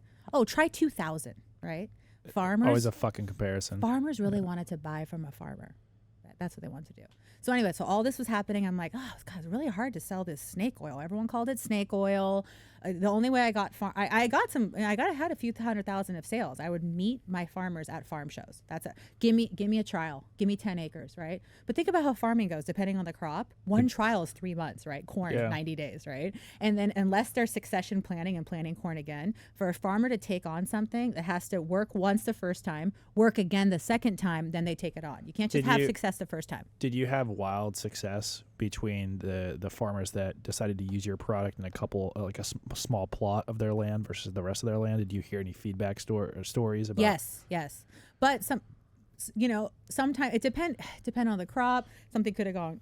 Excuse me. There's more than one variable that could mess things up. A big client ended up being Hidden Valley Ranch. They're the second largest egg producers in the country. We use this for adding it to the chicken water in the layer houses. And what ended up happening was, so the chicken layer market, they run the birds 2 years. At 1 year of age, all the birds molt. That means their feathers come off. When they're molting, they don't lay eggs for a month. It costs $1 per bird to house these birds. The guy owned 1 million birds. So when I went to talk to him, like any client, I would ask them, oh, what do you farm? What do you raise? What are your problems? Because remember, trace elements can fix everything. Right. So like, whatever your problem is, I can fix it. But I just say, oh, this is great because it, Anyway, so he said, oh, we have, we got a new conveyor belt system, and the eggshells are too weak, and we've got too much spoilage now. We need to harden the eggshells. We had a chicken doctor come in. We gave more calcium, but every element has a twin.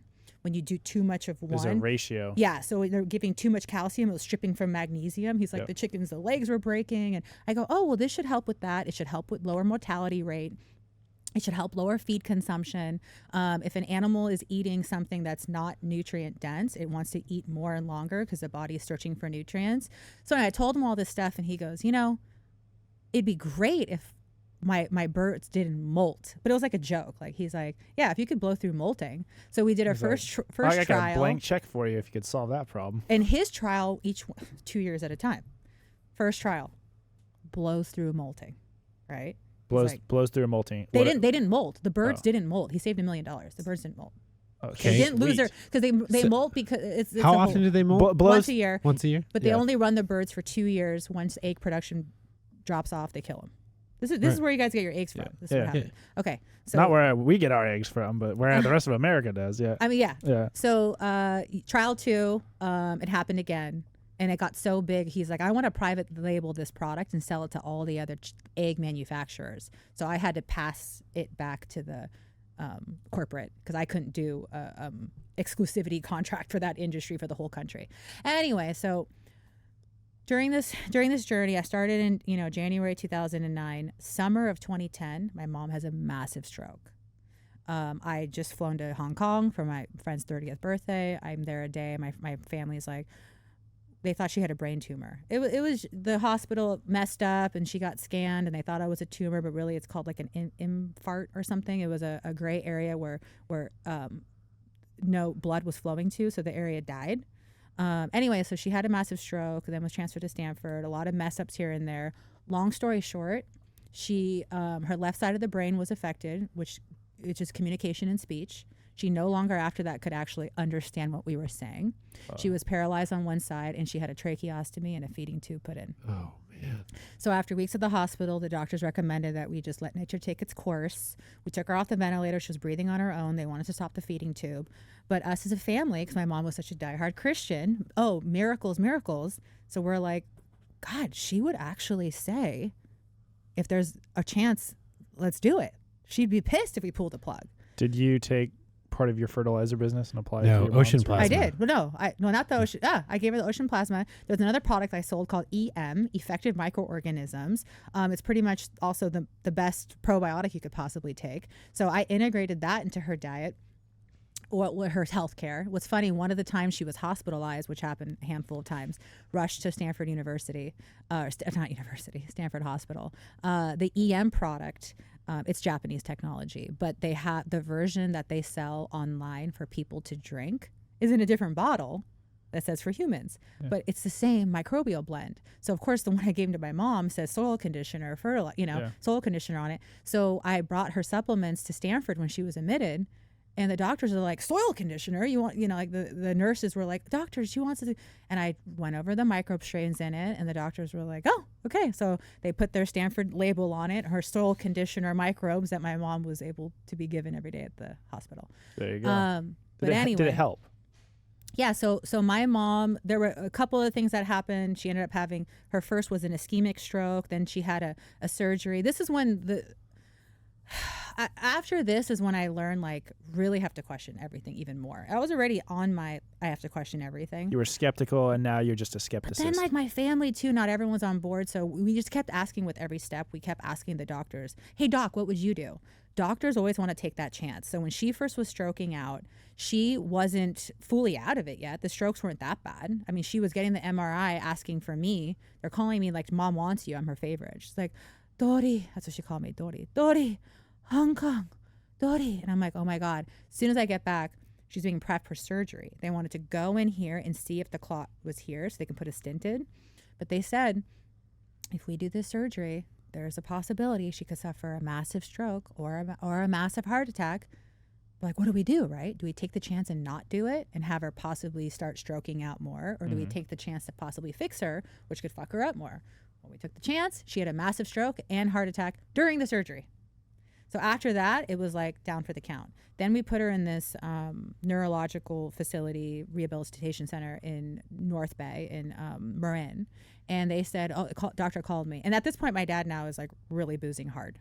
He ended up crashing his brand new convertible baby blue Jaguar convertible. I mean, his whole face was smashed up. I was like, you need to, he's like, I feel like killing myself. And I'm like, dude, Dad, we got to take care of Mom. Here, go back to Passages, this $100,000 rehab in Malibu that he went into in 2009, because now we're in 2010. Oh, he went the year before. I go, you go there and get better because I need to do this. So we went to court and he made me her conservator of person so I could make all decisions of my mom. But anyway, at the hospital, at the rehabilitation center, they said she's got a DVT, right, which is called deep vein thrombosis. It's a clot in this leg. And if that thing breaks off, that goes, it's the biggest, and it causes pulmonary embolism, which people like end up drowning. So I go, okay, doc, what do you do?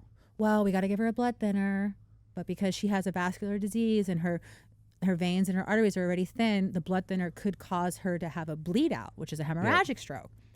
I consulted the family and they're like, all right, what happens if we don't do it? Oh, the clot could break off and then she could die.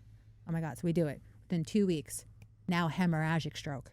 Okay. Russia. I mean, at this point, there's probably no coming back. But what am I going to do? Kill her? I mean, I'm already doing this. You're already in it. So then we had her at different facilities, and she was getting a bed sore. And then after 3 months, I told everyone, my dad was coming back from rehab. Oh, he ended up getting a DUI. The cops came to the house when he crashed, and I wasn't going to cover for him. And I was like, he's at the hospital. He's driving drunk. So he got a DUI. Couldn't drive for a little bit. I told my family after 3 different care centers, I was like, I got to bring her home. Like, I can't leave her. No, don't bring. I'm like, you guys aren't doing anything. 5 siblings. No, everyone's got their lives. So I got the training I needed for the suctioning this hole here. And I hired 24-hour care. And one of my cousins does hospice care for home. So helped me, got set up with all the DME, durable medical equipment, all the charts for taking her vital. I mean, I literally learned everything. You turned into an RN. And brought her home in November of 2010. So now here I am running a new business. I'm telling you, all the supplies and stuff to taking care of a person in this state, and running a new, I try to find the cheapest help I could, all Filipino nurses that were RNs in the Philippines but don't have their credentials here. They were like $20 an hour. So I did 2 12-hour day shifts. That was finding the right people, managing employees, her inventory list, while trying to take care of my dad and make sure he doesn't kill himself and die of alcoholism. And paying for expensive rehab. Yeah, well, he paid for it. So this was when he still had money. And then also running the fertilizer business. So I remember, I didn't mention, I opened up a hydroponic shop. So at this time, I was a stoner. I have been a stoner, actually. I don't smoke as much anymore. But I was a stoner probably from the age of 16. Smoked a lot. And when I started the fertilizer business, I realized that I want to, what was this grown with? You know, I want to make sure that I'm not smoking chemicals. I just started questioning everything. So I was like, well, I want to, start selling this to the weed market. So I started growing cannabis at my parents' 4-acre estate in Woodside. And I said, you guys, R&D, I got it, for my product. And this is before my mom's stroke. So Miss Christian was fine. Was this 2012? 2010. Okay. Did you have a license to grow up to 99 plants at the time, or were we doing No. And that's why after a couple years of growing there, my dad saw something on a show, and he goes, hey, don't let this be us. Wait, they will seize property federally if they want to and take your property. I feel uncomfortable with you growing here. And that's what made me do the move. Okay, so my mom's sick for 2 years. I took care of her. We did at-home care. All these things happened. The doctors who came, they said she was diabetic. I literally did all her nutrition, everything. Everything was fed through bolus, which is just like a syringe, like sprouted brown rice protein. I weaned her off all the tube feeding formula. That's another thing. One day I want to create a tube feeding formula that actually is real food and that insurance companies will cover, because I'll be a billionaire. I want to talk about that for a second, but baby formula is just as bad. Oh my God. Soy protein isolate, it's probably the first ingredient. Palm oils, it's corn syrups. It's absolutely disgusting. So the cleanest one we could find was called Luluca, and for whatever reason it got discontinued. And so now we're on this product called Kendamil Organics, and my daughter's about off. She's going on 13 months, and so we're weaning her off to raw milk. But when I was going through that process, that was also when there was the formula shortage. She was breastfed for about 4.5 to 5 months, and then we had to kind of switch her over. It was horrifying to see what they put in these foods. Hold on. And it blows my mind, because I'm like, I wouldn't eat this. So Sammy is my wife. She has this book called Superfood for Babies. And the lady that's written this book, it basically goes into what kids actually need for nutrition. And in that book, she actually talks about SAD, which is the Standard American Diet. Mm-hmm. I want to say she probably got that from naturalnews.com. That's why I've written No, he didn't coin that. Okay, somebody did. Well, she had used it too. It might have been Weston Price that coined it. She used it in her book, and she talks about like contemporary chronic childhood illness, which could be a variety of things: autism, ADHD, allergies, blah blah blah blah. Eczema, list goes on. And in that book, she has ads from the 30s and 40s for baby formula, and it is literally all of the best foods that you want to eat today. It's going to be your liver and a variety of other contexts. But the message in those ads was, do not skimp on food for your babies. and pay extra to get the best food and skimp on food for yourself. And think about where we are 80 years later. It's fucked up, ass backwards, and completely controlled by people who don't care about what's best for the baby. It's a product. Everything. I kind of have a saying. If it's got more than 4 ingredients, it's a product. And they're trying to sell you something. And a product, they want to make the most money. So you're going to get the cheapest ingredients, and they're going to sell it to you for the most amount of money. Well, I feel like the people that don't care what the kids are eating also don't care what they're eating. They don't. And so a big thing, like, you know, I used to be considered like really like overbearing. I'm really low key now. Like when I first learned about around 2008, 9, 10, you know, you want to scream from the rooftops like, oh, do you know there's fluoride in the water? And oh my God, do you know what's in that Coca-Cola? Like no one wanted to be around me because I made him feel like shit. Me. That sounds like me. There's a saying. You and me. I'm living that right now, by the way. You'll grow out of it. There's a saying, and I think this sums up what you just said perfectly. It's easier to fool somebody than it is to convince them that they've been fooled. Yeah. And what you were trying to do with that statement there is you were trying to convince people, hey, you guys are all being fooled. And the reality, I think, is that most people don't have the critical thinking skills to understand that history is written by the victor. Right. And the United States was built on a free market system. And the purpose of a business is to make money. And food is one of the largest businesses in our country. That, chemicals, and defense. Well, it's also an addiction. Yeah. Because we need it. Exactly. It's what's in the products that prescribe the addiction. Or And sorry, so not prescribe the addiction, but they give you now the addiction. when you start like considering, okay, who is saying these things are best? And you realize that this is for profit. And then you realize these regulatory industries have been captured by these for-profit industries. And then you start to think about the baby formula. You start to think about what you're doing. You know, hey, we're being sold monocrop agriculture as a farmer and these fertilizers and everything you need. And you start getting back to what you said about ocean plasma with, you know, all of the 90 elements are proportionately available in that. And you start looking at what you said about Weston Price, that dentist who went around and studied around, hey, who has the best health? And it was largely a byproduct of their food. Everything, this is the 100% the reason. He who controls the why food controls the people. Yes. My wife and I are hardcore going into homesteading because we feel it is the only path forward. Once you have woken up and when you realize we have been fooled and we need to do something about it.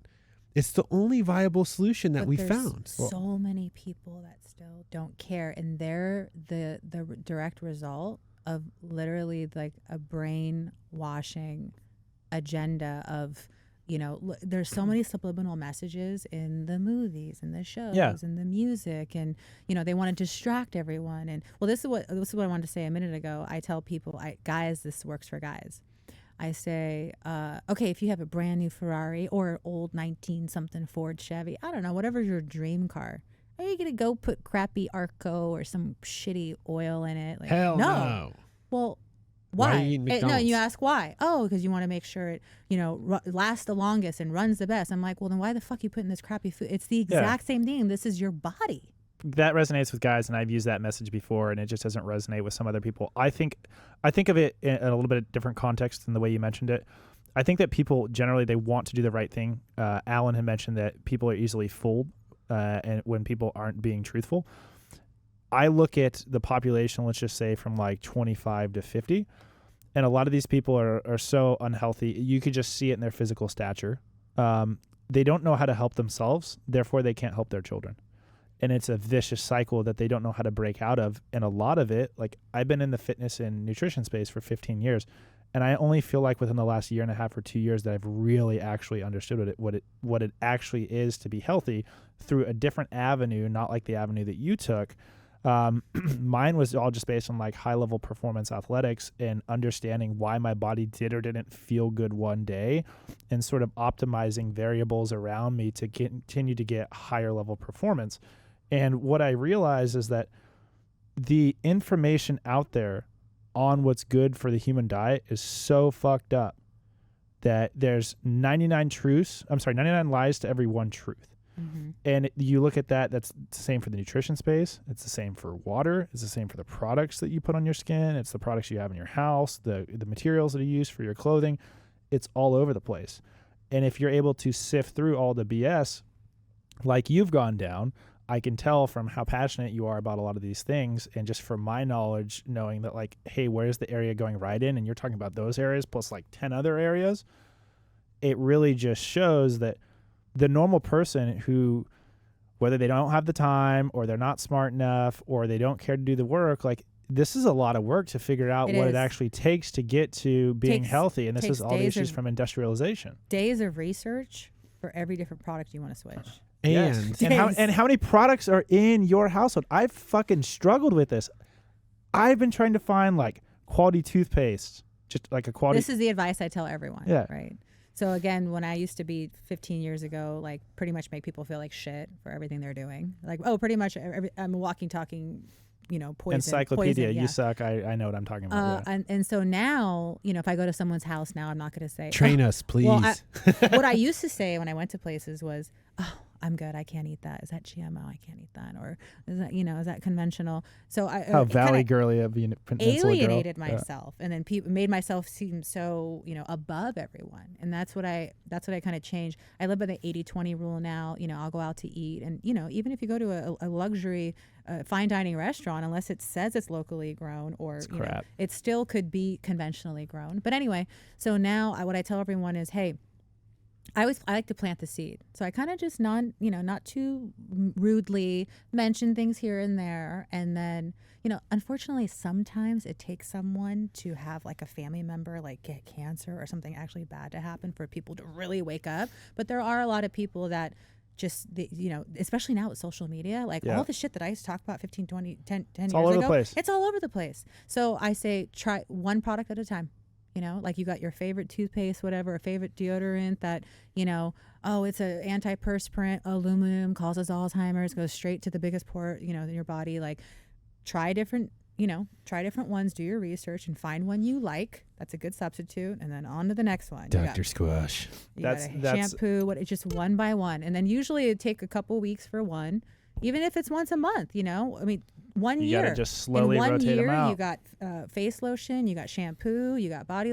You can get a whole new body routine in 1 year. So I itemized all the items in my house that I wanted to get rid of, and I think it was like 44 different products. Oh yeah, cleaning products. Cleaning products, personal care products. Toilet paper. I have non-toxic toilet paper in my house now. That's expensive, yeah. Shit is expensive. I'm like, we're going bidets. I'll pay the $800. We're getting bidets and electrical outlets next to the toilets. Nice, and like we'll go that route. Who needs toilet paper when you have water wash, you asshole? Yeah. I went to Singapore for like a 4 or 5 day period, and the way that they have their society set up, there was a lot of things that really opened my eyes, and that was February of 2020, right before COVID hit. Oh, yeah, I was in Bali in January 2020. Yeah. Oh, so that opened my eyes to like the toilet paper. Yeah, they always have the things. Yeah. So do you have a bidet or do you have non-toxic toilet paper?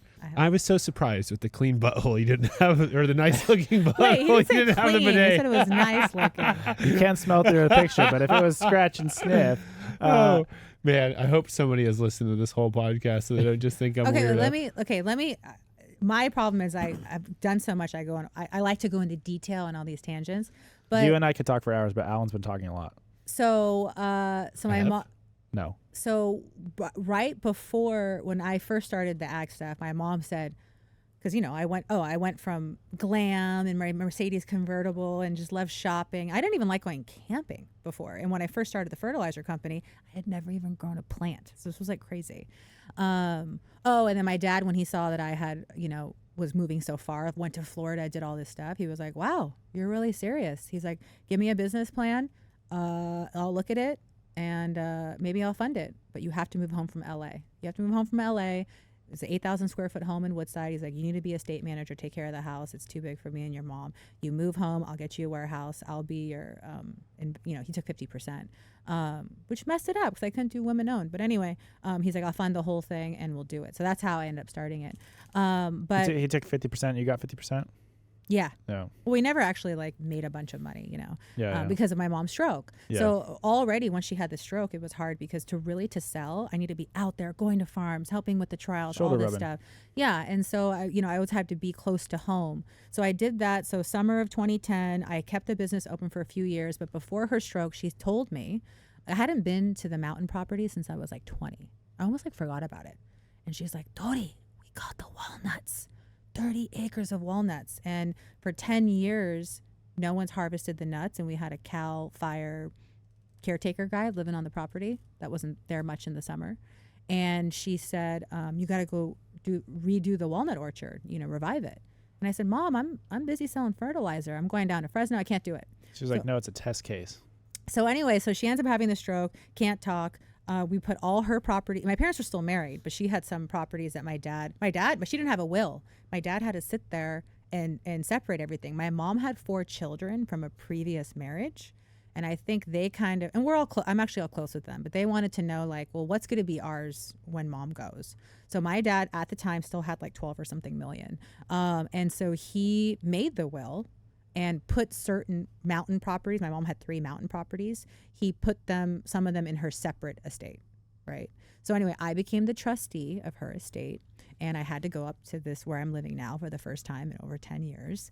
Crazy road, drove up there, met the Cal Fire guy, and I was already growing weed at my parents' house. And I get there and I see he's growing. And I was like, oh, you're growing? He's like, yeah, And so once I went up there, that first time I went after 10 years, I said, this is where my farm's going to be. It's a free fucking farm. Yeah. And right around the same time, 2010, 2011, I started turning into a prepper. I actually went a little more hardcore that next year in 2011 after Fukushima. After Fukushima, I was like, whoa, anything could happen at any time. Diablo Canyon goes away. That's 4 hours away. And I was like, oh my God, like I need to get the radiation, and I got to get the mask. I need to get the gas mask. I mean, literally prepper list. And that's right around when I really started listening to Alex Jones every day. And then just increased anxiety. You know what? No, I don't get anxiety like that. And, I went and got my levels tested. My cortisol's through the roof. And the doctors, or my functional... What time of day did you get it tested, by the way? I get it at 8 in the morning before I eat anything. Because your cortisol levels are elevated early in the morning. Well, my boyfriend at the time we got tested at the same time. His were like in bottom in the barrel. He had like none. Because she said for him, he gets really bad anxiety. So he's constantly depleting himself with that fight or flight, Is it adrenals or fatigue? And, maybe I went at 10. I just had to go before I ate or drank. But what she said, because me being older and I look young, she says if you have too much cortisol depletion, it actually eats away at the collagen in your face. She's like, and the fact that like I have girls with the girls gone off grid that I had that working on the farm in their 20s, and I'm sitting here almost 40 years old, running circles around them, getting up in the morning and literally working till midnight, non-freaking stop, maybe stop to eat, and can just go hard every single day. So the doctor was like, you have natural high cortisol levels and your body is accustomed to that. That's why it's not eating away at the collagen in your face. That's also why you probably have high energy levels and you're awake, because the stress in your body, like the natural stress that your body's used to, is keeping you elevated. I'm used to functioning because growing up in a stressful household. I also had a brother with really bad OCD that was always pulling his hair out and being weird. The family was so dysfunctional. I was used to operating on that. And then I guess like right around the time when, in 2012, so my mom, 2 years taking care of her. At the end of that, 6 months before she died, my dad had started an energy drink business with another guy called Spider Energy. It was a 99-cent energy drink, poison. But my dad asked me to, be the accountant or, CFO. And so he said, well, we'll move it here into the fertilizer warehouse because you're kind of slowing things down. And so I said, okay. Little did I know that would be a 8-year commitment that I had to do the books on this company full time while moving to the farm, imagine trying to start your own new venture, being committed to be somewhere else. You're not all in. I'm spread too thin. Yeah. I still did it. But anyway, I had this filial duty. Yeah, because your cortisol levels let you do a part-time job and a full-time job at the same time. Yeah. And so my mom ended up passing summer of 2012. I actually whispered in her ear a few months before she died. I'm like, Mom, I did hyperbaric oxygen therapy. We still had money at the time. We spent like $30,000 carting her in this van and hiring someone to drive to San Francisco every day. I tried everything. And the doctors that would visit her said, she's actually one of the healthiest 72-year-olds. Wait, did she die at 72? Yeah, 72-year-olds we've ever seen. Because I was taking care, but the brain just wasn't there. It didn't come back. She was there. Imagine being trapped. I read a bunch of stroke books. Imagine being trapped in your body and in like you see everything, but you can't communicate that. Like if I wore a low cut shirt and my boobs were sticking out, she'd actually, or one hand that worked, take my shirt and close it over my boobs. That's her, right? And then so I'd always, so anyway. She could communicate very briefly but through motion, but never like, hey mom, blank if you're this or what, you know. She doesn't know. It's like I'm speaking a different language. Yeah. So anyway, she passes, and at this time I was dating a new guy. He grew as well, and it was also around the same time my dad was like, hey, I don't want you growing here anymore. And it was my boyfriend's dream at the time. He said, oh, it's my dream to grow weed in the mountains. He had told me. So I was like, and at this 2 years of her being like this, I was going up and visiting the property, you know, because remember, I started being a prepper. So at 30 years old, I bought a dirt bike, not because I wanted a dirt bike, but like, how am I going to get out of the city if shit hits the fan? I need to be able to siphon gas as I go. I learned to buy a dirt bike. I took firearm courses. I got certified in pistol and rifle NRA courses. I bought an AR. I bought guns. It's all happened like 2010, 2016. And so we go to the ranch, and I'm like, oh my God, 300 acres, private shooting range, you know? So I'm sure the caretaker was like, oh great, this bitch is like, hasn't been here 10 years. Is just coming up all the time. He ended up moving 2 years later. So then as soon as she passed, I knew, okay, that's it. Like, I'm going to put the fertilizer business on hold, because guess what? All the farmers want to buy from a farmer. I'm going to go farm. So 2013, moved up to the ranch. And in 2012, I flipped a house with my sister. So after the subprime market crash in 2008, there were tons of REOs, real estate owned. Yep. Real estate, what is it called? The REITs, real estate investment trusts. I can't even remember what it's called right now. But my sister was a real estate broker, and she made multi-millions with by selling REOs. We buy these like packages, and I helped her with them. I mean, there were foreign investors coming in buying like, hundreds of homes in one package, because the banks were just real estate owned. Real estate owned. Refers to a property that was foreclosed on and failed to sell at a foreclosed auction. Because everyone was upside down, right? Yeah, and the banks just wanted to dump this stuff. There's just pennies on the dollar. Yeah, the lender, typically a bank, takes ownership of the property when it fails to sell at the amount sought to cover the loan. The foreclosing beneficiary typically sets the opening bid at a foreclosure auction for at least the outstanding loan amount. REO properties are owned by a lender or government entity rather than by an individual or business. Yep. Some other cases of REO status may include when an owner moves out or passes away. REO properties have an advantage. They have it. Anyway, that's and then my sister was good at finding people that were upside down on homes and sending out mailers, and then pretty much getting a deal. Short selling?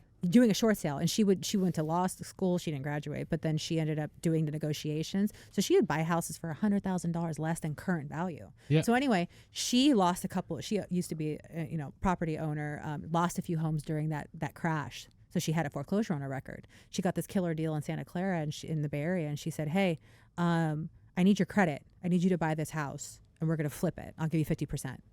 50% after her extra cut. Long story short, I made after her 6%. Well, no, I gave her like $100. I paid her $100,000 for like managing the remodeling. We bought it, we remodeled it, and flipped it in 6 months. Right. And so I had to put up some money for appliances, whatever. Anyway, I got $50,000 profit.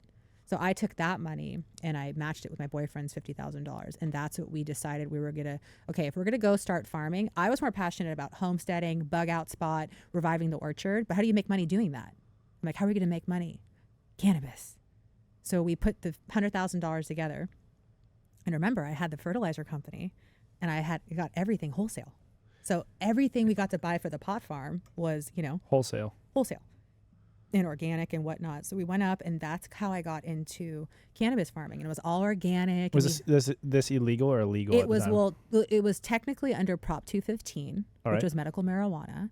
Now, did I do all the right exact type of licensing or what I needed to do? No, but it was just such a gray area. I was selling to the cannabis clubs in the Bay Area, and so it was an operation where it was great. We did that 13. And the deal was my boyfriend at the time was an arborist. And I said, you teach me how to use a chainsaw. You help me revive the orchard and we grow the weed.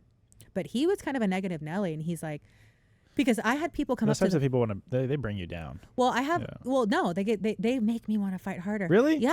Really? I thought that you were like the type, you're like, I don't want to hear that. Like, I'm going to get it done. But if you're always over here just bitching and complaining, no, I'm going to prove them wrong. I like negative Nellies. You know, sometimes people might call me a negative Nelly because if they tell me a business idea, I tell them all the reasons why it won't work and say how it might work. You point out why it's not a good idea. But some people are so sensitive, they're like negative Nelly because they don't want to hear anything. And bad. I also feel those aren't the people I like to surround myself with.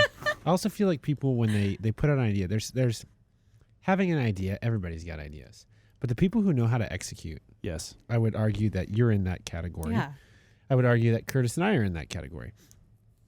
People who know how to execute, people I think commonly associate them with negative Nellies because what they're doing is they're running mental gymnastics in their brain with that idea that you just said. And they're going, would this actually work? What about this, and this? And they're like, why are you telling me all the ways it can't do? Because that's all the ways it would fail. I want to make sure it's not going to fail in these ways. Because if I'm going to do this, I'm doing it like tomorrow or like this evening. And those people really hate you when you tell them why it's not going to work because you've done more work on their idea in 30 seconds than they've fucking done in the last year. Like, ding, ding. Yeah. So when I first moved to the ranch and had different harvesters come out, because, you know, with harvesting, a lot of people will hire a harvester to come out. Yeah. Well, this orchard is 60 years old and it's dry farmed. Okay, so typical walnut farmers will rip the trees out at 30 years because production drops off. Suburbia kid here trying to get into farmland. What is dry farming? Oh, dry farm means non-irrigating. So there's no irrigation and the crops are not watered. The trees live off of rainfall and groundwater. Got it. So with dry farming, there's an upside. They say it's more nutrient dense because you're not washing out all the nutrients. And there's a downside if there's like, you know, I guess years of drought, even though my trees did phenomenal in years of drought. And there's just not as much yield, even on their highest yield years. It would not be as much yield as a typical irrigated orchard.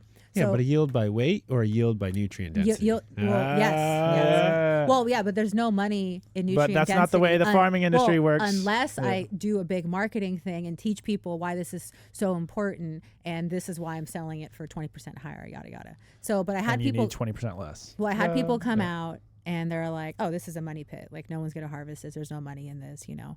But I'm like, well, it was my mom's dream and I want to learn how to farm and I'm going to do it. So my boyfriend at the time was like, oh, it's a money pit. And I'm just like, oh, I'm going to do it anyway, you know. So it took a few years. So 13, 14, 15 pruned. When you prune, it takes, you know, years to, you know, whatever. And then we tried to do in 2015, I think, a hand harvest where we put some tarps under a tree and took sticks and hit there's 1,500 trees there, right? And I'm like, whoa. And I found that's a lot of tree beating. I found a walnut harvester. We harvested like 20 trees. I filled one bin. A bin is 4x4, I think by 5.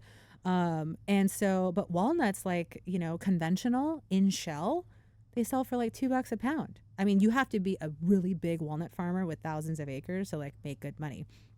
Well, that way. So anyway, in 2017, I ended up buying a used walnut shaker, totally antiquated, 1978 walnut shaker for like $13,000. And I found a way to incorporate kind of like some antiquated methods with current methods to make it work. So I go to a processor in Yuba. I pick up the bins. That's where you put the nuts in. I could fit 10 bins on a 20-foot trailer. And so I come back, and you could fit about 1,100 pounds per bin, whatever, wet. So walnuts, most nuts, or I think all nuts, have a hull. It's green. I don't know if you know what that looks like.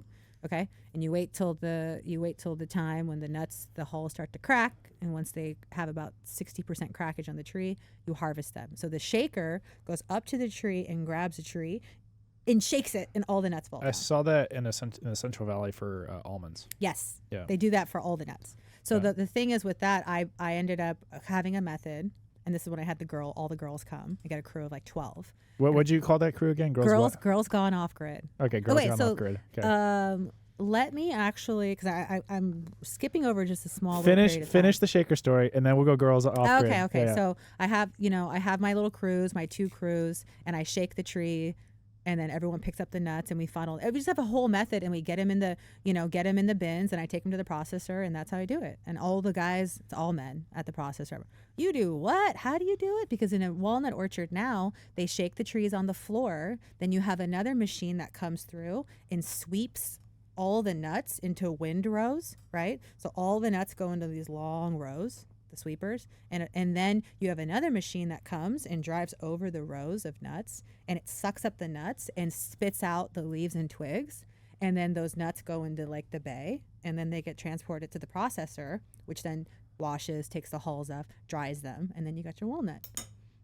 But anyway, so was growing a few years, and then I treated the whole cannabis, grow like a business, which scared me when I got raided later because I had full-blown financial records on everything. Retard. I had profit and loss statements, my sales sheets, and because we had a lot of people working for us, and we had a lot of people that were percentagers. And what I realize is people that never own businesses or whatever, they see all this weed, they see all this money, but they don't understand like operations, expenses and overhead and things like that. So every receipt, every single gas receipt, every single whatever receipt, nutrient, it all adds up. It all adds up. So I'd keep everything, and then I have again profit and loss statement, expense sheet, everything, and I kept it on my computer for years because I didn't think I'd get in trouble. And so in 2015, that boyfriend and I decided to break up. We finished the year out. We broke up February of 2016. And at that point, I was kind of like, oh, that's the same year. So my mom had been passed for 4 years now. And I would go back to Woodside every winter. Okay. Let's start with the animals. So the homesteading side, when I moved to the farm in 2013. So you finished the tree shaking story. I'm done. We talked about girls gone off grid. Yeah, that's 2016, but I want to say all the animals I got, because the big part of my farm, Kings Hill Ranch, are the animals. Okay. Like what type of animals? Sheep, goats, alpacas, emu, pigs, horses, chickens, ducks. So it was one of my mom's dreams. No cattle? No, I want, but they eat a lot, and I don't have any irrigated pasture right now, and I need to have some sort of fencing up because they will explore. Okay, the question that I have for you on the cow, because I want to get a cow. If we get this house, it's got cow 3.5. For what? To eat? Yes. Or to milk? Well, I don't want to milk it yet because I would rather just raise a cattle and then eat that first. And I'm not sure if 3.5 acres is enough for one cow. Yes. But it is irrigated, right? Yes. And it's got PCWA water and everything else. And like that's something that I want to do, right? But I'd love to hear more about that. But let me ask a specific question. Why animals? You had walnuts, cannabis, now animals. Well, because I eat meat. And the big part was when I first moved there, the 30 acres of walnut orchard had like 3 feet tall star thistle. I need something to eat this down, baby. Let's go. And so and it's goats, you don't really want to eat goats.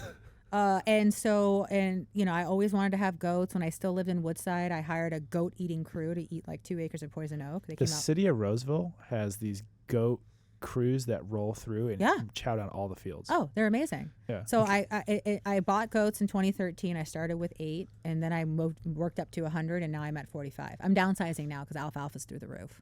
But anyway, I was able to eradicate the star thistle within 2 years. So I started with goats. I also bought chickens. Is star thistle the stuff that pokes you? Yes. Yeah. I hate that shit. And they eat it before the pokies come up, and they eat the flower. So it's an annual, which means it's here this year, and it can't grow back the next year unless it's reseeded. A perennial means it goes in the ground. It can stay alive for years. So as long as they eat the head before it reseeds, it's gone. It's gone. So I need some. So you're really into animals because you're into. She was gonna finish. So. Well, I'm just saying. So, and then I got chickens for chicken meat. I tried. I bought some chickens and ducks. There's different breeds you buy for eating. So, I bought different birds to try butchering. I also, for homesteading purposes, one of the best type of meats that regenerate fast and are cheap is rabbits. I started a rabbit tree. I had cute little rabbits that I ate and bred. And then I started selling baby goats. So I started building that up. And then I was like, well, cow, I love cow meat, but it was a little too hard to commit to a cow. I didn't have a tractor. If you want to have a cow and stuff, you live in an area where you can probably like have a neighbor that has a tractor. You need to be able, if that animal goes down or something happens, you need a piece of equipment to pick that up. If you don't have something to pick up that cow that's laying on the ground or broke its leg or something, you're fucked. Or your animal's fucked. It's not a good owner. But anyway, so I ended up had an opportunity to buy a flock of sheep. I am half Greek. I love lamb. So I bought 15 sheep in 2015, and that started that. And I slowly I bred them and kept the moms. Well, by 2020, I had 100 sheep. I mean, it was insane. And so I bought horses in 2015, and then so I keep like buying animals. So were you eating them all yourself, or were you selling the meat? So of course, I need stuff to write off, right? How am I going to write this stuff off unless it's a business? So even with the chickens and the eggs, I made sure I had enough where I can write things off. And you don't want to. It needs to be legitimate enough not to be considered a hobby farm. Yeah, so hobby business. So the IRS will look at you after so many years of what and what. They're actually a little lenient with farmers. So me having the walnut orchard and that crop really helps me out, because there's so many homesteaders now like, oh, I got 2 goats or I got 5 chickens and I'm selling some eggs. Like, no, that's a hobby farm. And after a certain amount of years, you won't be able to write that off.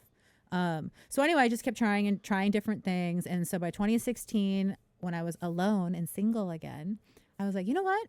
I want some camaraderie. I've been like in this hermit shell here growing. Want to share something with someone. And growing cannabis is super intensive, like so much hard work. And then People underestimate it. Going back to the Bay. I mean, running my dad's business and doing the cannabis thing. And so it's like having 100 children if you have 100 plants. Yeah. So in 2016, I came up with the idea of I wanted something catchy from my generation. It was Girls Gone Wild was like the whole thing. Okay.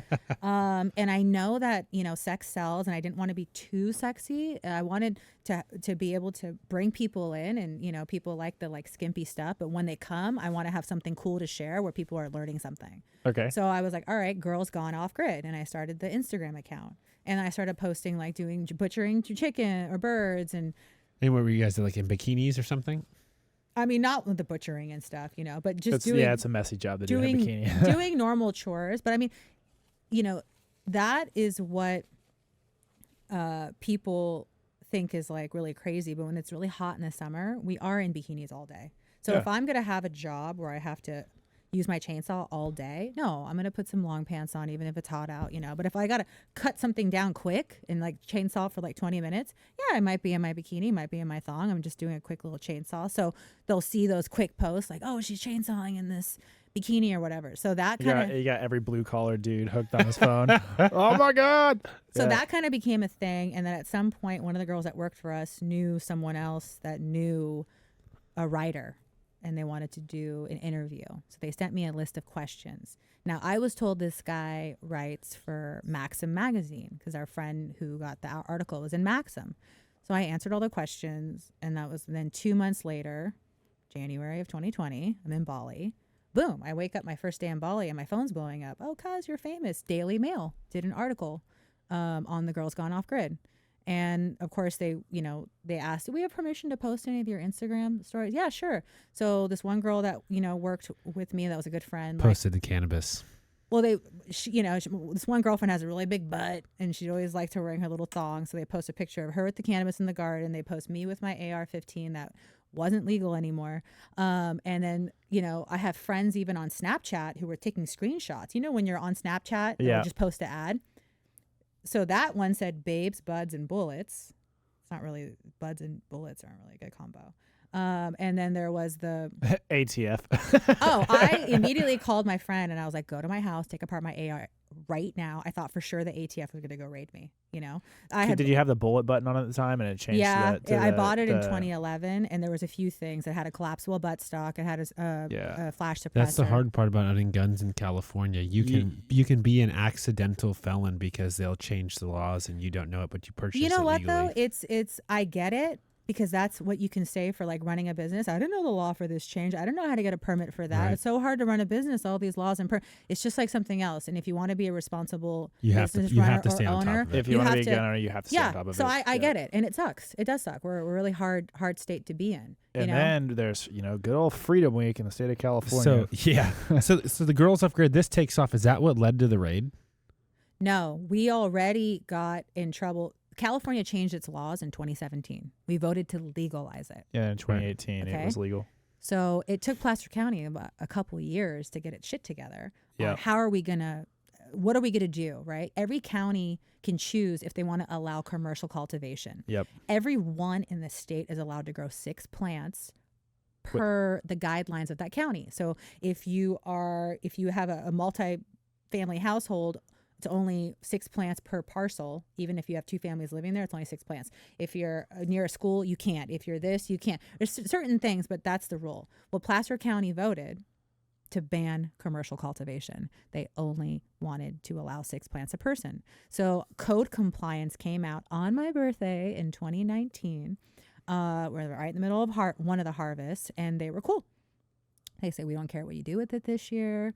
How much time do you need to harvest the rest of this? And they're like, we normally come back in 3 days. I'm like, I honestly need 2 weeks to dry my dry room. Like, we'll be back in 2 weeks. Just make sure it's cut that morning. We just need to come take pictures. The fields are empty. Totally cool. They're like, next year we'll be more strict. You get 50 square feet of growing space, 50 square feet of drying space. Oh, so it wasn't like an actual raid. It was like you were already. No. That was 2019. I feel like you didn't get to the punchline yet. Go ahead. No, the raid was 2020, and it was the raid of the decade. I'll get to that. But they said, I go, what happens if you guys come back and I'm growing again? They're like, we can fine you $1,000 per plant. And I go, okay, well, you guys will like come back, right? They're like, yeah, like we only get the police involved if someone's like weird and like has a gun and won't let us in. So in my head already for the past few years, I kept telling myself this is my last year of growing. Okay. My mom, I bought this property, or I had this property because of my mom. It became a distraction. Over the years, I started teaching farming courses, chicken butchering courses, survival courses. I'm teaching things, but it's so hard to fit things in while growing. I kept saying, this is my last year. But then I got really dependent on the income from that. And I knew still I was growing quality medicine, right? Everything was the sea minerals. I was maximizing the genetic potential. All my sour diesel, every strain I did was just maxing out the THC because I had the good microbes and I had the good, I used all the good stuff. And so I compare it to someone who's like has like a corporate job making millions of dollars, but they're not satisfied with what they're doing, but they're afraid to leave that job to take the income. Yes, it's scary because I'm like, all right, I'm going to go to walnuts and lamb meat. Because at this time I was selling lamb meat. I probably sell a lamb anywhere between $4.50 and $5.50 a lamb. But when you think about, you do the expenses, it's not much, and it was covering the cost of hay for my other animals, but it wasn't like a big cash cow doing the lambing that the way I was doing it. And same with the walnuts. To make more money with the walnuts, I had to not just sell them in bulk. To really make money, I could either make $3 a pound, or after they're dried, take them to another processor, pay more money to get them shelled, and then take that walnut meat and put them in 1 pound bags and go on Instagram and goes, you want to buy a pound of walnuts for $15.99? And all that was a lot of work that I didn't have time to do, because it's with cannabis cultivation from March, when you get the clones and you start vegging, up until you harvest in November, September, October, then you have the drying, then you have the trimming, and then you have the holidays, and then you have the selling. I mean, it ends up being like a whole year thing. Yep. So I had said in the article that was printed on me, I said, this is my last year. Because I thought it was. I got busted. Now it has to be my last year. Caught me. Yeah. And I said, hey, I'm starting a retreat center. It's my mom's dream. Well, hers was to be Christian, but I want to have health and wellness, teach people about the foods and yoga and survive, all the good stuff. I put that in the article. Well, COVID hit. And one of my girlfriends, came back to the farm, and all the growers were saying, oh, they're not doing flyovers. Everyone was now decided to go hard and grow hard. And I was like, oh, and I had just then met my husband on Tinder, February of that year as well, right when I got back from Bali. Congratulations, by the way. Thank you. Took me quite a while to find that. And so, imagine me trying to find a guy where I'm like, my Tinder said, if you don't have a chainsaw, drive a truck, and own a gun, swipe left. Or I said, like, and kill an animal. That's what it said, Yeah. It was all this criteria I needed. Like, I need contractor. I need this. I need operate equipment. And so my friend came back, and then I was interested in my boyfriend and want to spend more time with him. And we had another girl come to the farm, and for them to kind of like want to stay and do something. You needed something for them to do. Yeah, they kind of, they both used to grow, like, why don't we just grow? And I'm like, I just really didn't, I thought that if I got in trouble, they would come and literally, I thought the worst would be I have to cut them down. That's what I thought the worst. I've never been in trouble before. I never would have take the risk. I never would have taken a risk like this if I knew this was a risk. And so I told them, you guys do the grow. I will, I bring the nutrients, tell you what to do. They weren't like, but you're the landowner. I'm the landowner, and they're not huge growers, so I still had to instruct everything. And I want to go spend time with my boyfriend. And we didn't make 50 square foot vertical straight up farming with mirrors to do light refraction from the sun, and you could be like, hey, technically I'm in compliance. It's 50 square feet. No, we went big. Yeah. We ended up doing a light depth. You know what that is? No. Oh, God. It's huge in the industry. Talk to me like I'm stupid. You mimic. Okay, so everyone normally harvests in October. What is light depth? Light deprivation. Hoop houses, right? Yeah, so you have a hoop house. It's like a greenhouse. You put the plants inside, and you you were tricking it into blooming. You're tricking it into blooming, yeah, because typically the light cycle of the day, August 1st, however many, like 12 hours of sunlight, 12 hours of darkness, that's when the plants think, oh, it's time to start flowering now. This is how they This is how they do indoor cannabis. Yeah, perfect. Go ahead. No, indoor cannabis, you use lights. Right, but the timing of the lights. Weren't you using lights partially, though? No. Imagine this, having 100-foot greenhouse, right, with all these plants in it, and you taking a tarp with ropes all along, and I have T-posts over here, and then I pull the rope on one end and tie it, but I can only go a quarter, and then I go to this one and pull the rope and tie, and then come back and pull it over, and I'm literally taking a blackout tarp and completely covering this 100-foot by 30-foot greenhouse, and you have ventilation, and I'm off grid. I've got the generators, you got the fans, intake, outtake, oscillating fans inside. You can't let it get too hot or they can get, mildew and stuff, and you're tricking the plants like, okay, it's June 1st now, but we want you to start making... And Doris, also tell them if there's any holes in the tarp and light leak. Yes, okay. Tell them about light leaks and what could happen to your whole crop if hermaphrodite. Yeah, it affects the buds. It just like, oh my God, there's so many factors to everything, and so it takes about 2 months to finish blooming, right? So you're harvesting July 31st. Well, guess what? You're getting in the market when it's the driest time of the year. Everyone else outdoors isn't harvesting until at least the end of or all the weeds. An early thing, August, September, but then they got to dry, and pretty much by October is when everything's hitting the market. So you're getting, you get like $2,500 a pound. I don't know what weed prices are now. Back in the day, like maybe $2,500 a pound for light dep, and you're getting that, so that money right there. Anyway, so the point that would pay for all the trimming and stuff. But anyway, so the year I got busted, we did a light dep. That was actually the only one where the plants were a decent size by the time of the raid. And the rest of the ranch, because I wasn't there, I was in love and going to town all the time. The girls were having a hard time like keeping up with timetables. So we had about another 200 plants on the main ranch that we had literally planted the first week of July, which is really late if you're a big grower. Late. Yeah. So they were stuck in these 1-gallon pots. They were like only this wide, but they were tall. They were root bound, yellow. But the thing is, but there were 300 plants on the main ranch, 100 still, and then 80 in the light dep. So I guess they do flyovers every year. Oh, I have to mention, in 2016, the sheriffs came out and they said, where's your prescriptions? I showed all my prescriptions. This is my 99 plant thing. They go, okay. And they're like, it's a lot of plants for one person to grow. And I had my prescription, the cannabis club I worked with, Elemental. Yep. They gave me all the patient names. Stuff. Yeah. Correct. So in 2016, the sheriffs came out and said, you're good. You got all the stuff. So there's another point when people say, well, don't you know, I felt so safe. I would never put myself at risk like this. Sounds like you were already on a watch list, though. So go to the raid. Because I got in trouble in October, they can come back anytime. So they do the flyover with their Black Hawk in like May or June. So how did you get in trouble in 2019? Oh, doing their normal flyovers that they do, but now that they have a new cannabis code cultivation program, they take those pictures from the flyover, and that's evidence. You can only get in trouble if someone complains. So the sheriff flies over, takes pictures of the plants, files it as official complaint to code compliance, cannabis code compliant. And then the code compliance guys, these two old guys with a clipboard, came out. We're with cannabis code. I mean, it's literally guys at like a building department that got a new position, And then so in 2020, they did their flyover again, gave it to code compliance. And then code compliance said, oh, we actually already warned her last year. So they look up my name. They start typing in my name. My dad's name is the property's under my dad's name still. And they looked up, found these articles on me, found my Instagram, saw I was really into guns. Boobs, butts, and bullets. And babes, butts, and bullets. And they actually thought, I don't know why, that I was working with Cartel. I guess Cartel will disguise themselves as like regular grower guys that will go to people who own land. Like, hey, can we grow here? And we'll kick you back this amount of money. They'll send like white dudes or something. So the landowner might not even know they're working with cartel. So I guess they didn't think that I could do it because I was a girl. I don't know. But they had, and this is all in the police report. They had a full investigation for like 2 months, following my Instagram, watching it every day.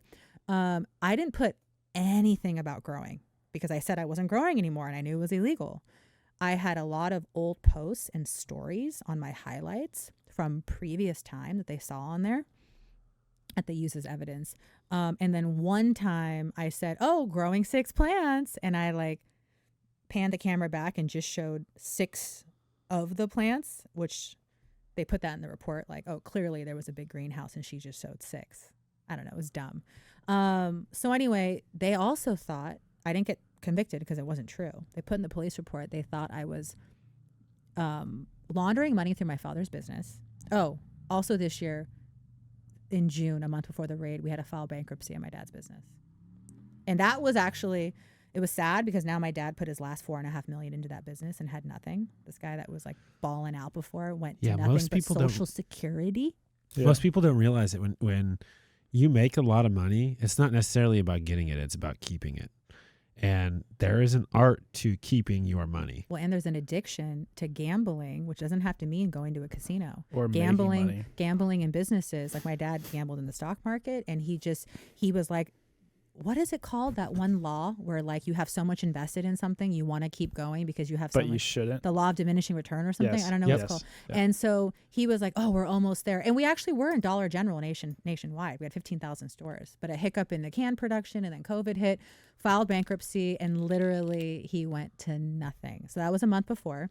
They put in the police report they thought I filed illegal bankruptcy. I did fake bankruptcy. Yeah, laundering money and committing financially elderly abuse. So you came out on the backside of it clean. Hold on. You came out on the backside of it clean because you weren't doing anything maliciously. It just so happened to be from the outside in that it looked like you were doing all of these things, but you weren't. Yeah. And then so the day of the raid, thankfully I was at my husband's, then my fiance. The day of the raid was the anniversary of my mom's death. So I really believe that she had a big part in this. And she said, oh, you keep saying it's your last year? I'm going to make it your last year. Yeah. I mean, what are the chances of that? Button up your shirt. So because I'm kind of cool with the cops that did the raid, they came to evacuate me for the fire. They came to evacuate me and I'm like, I'm not leaving. Yeah. And I said, until it jumps that ridge, I'm not leaving. But can you guys help me move my equipment to the airstrip so it can be fire safe? So I had all of them there helping. It was just really cool, Yeah. But anyway, they tell me now, they go, yeah, we thought your bus was going to be the bus of the decade. So in 2019, I built a little tiny house, 80 square foot off-grid tiny house. It was a hit. It's only open 6 months out of the year because there's no heating. Everyone from the Bay Area comes up, unplug, they have this whole beautiful views. And so I'm like, you know what? I've got all this land.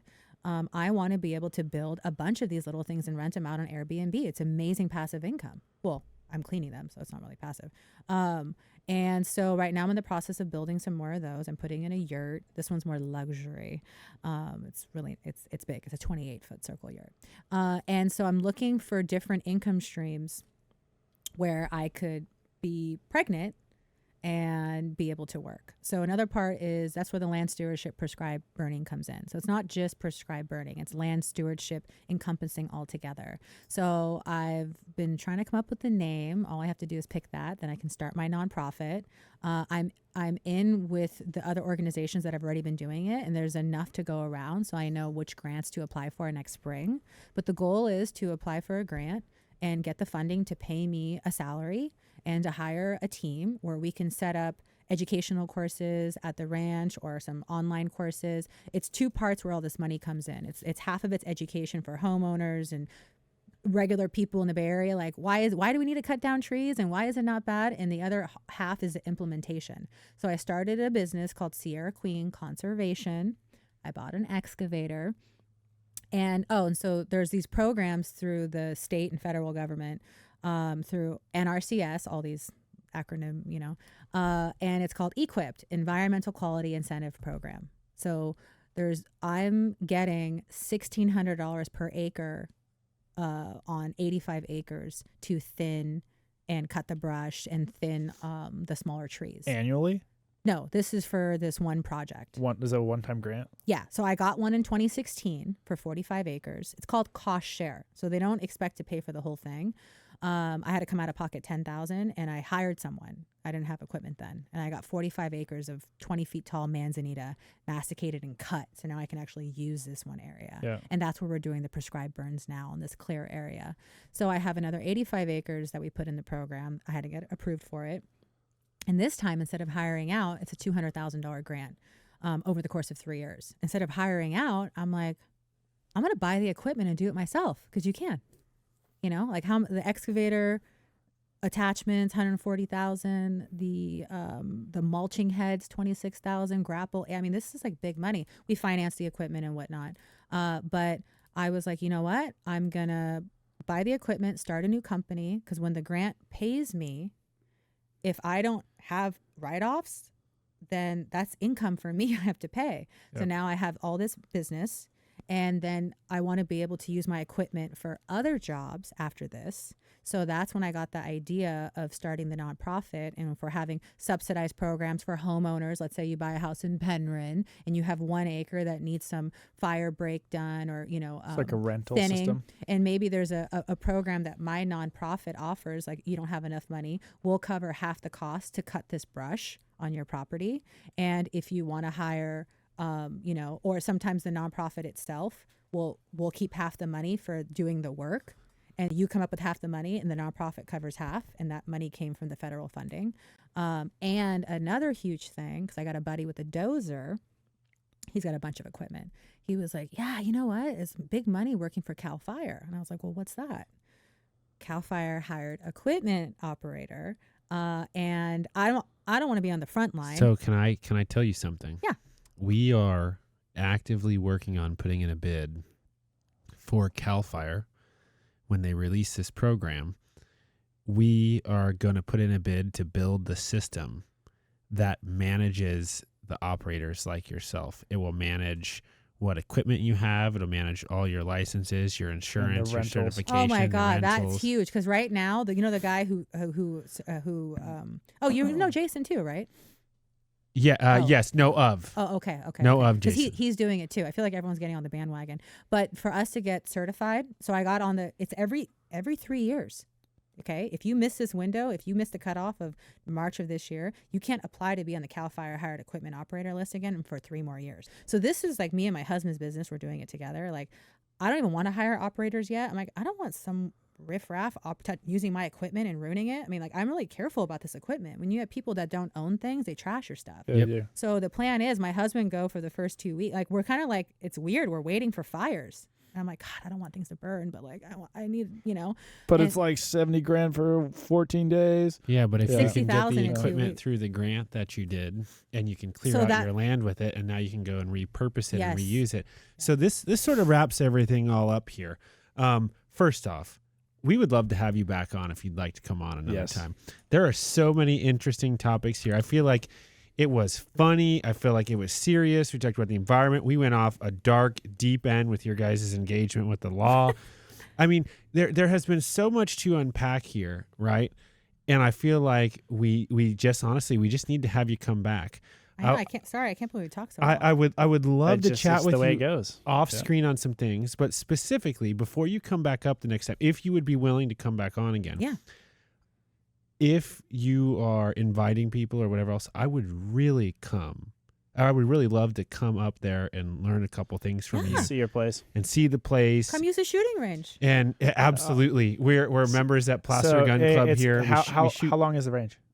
But it could be 1,000 yards. Yeah. Perfect, okay, so because we're going to do an elk hunt, elk hunt. I just booked us a hunt up in Oregon for the end of this year, and Alan's gonna shoot his first animal. Yeah, I'm gonna go shoot it. And do it for the reason first why time. I asked is because I was only shooting at about 200 yards with a 7mm, and then I ended up using a 28 nozzler when I actually made my shot. But I actually shot the elk from 591 yards out. So if you Straight through the go heart. on BLM areas, congratulations, by the way, BLM areas, you can shoot across the canyon and shoot like 600-700 yards areas. Yeah, that would be. And that's Bureau of Land Management for those of you who are thinking it's something else.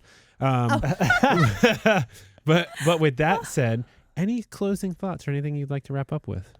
I mean, thank you for having me on. It was kind of exciting for me to reshare my story. I kind of forget all the stuff I've been through, and I know there's a ton more to happen.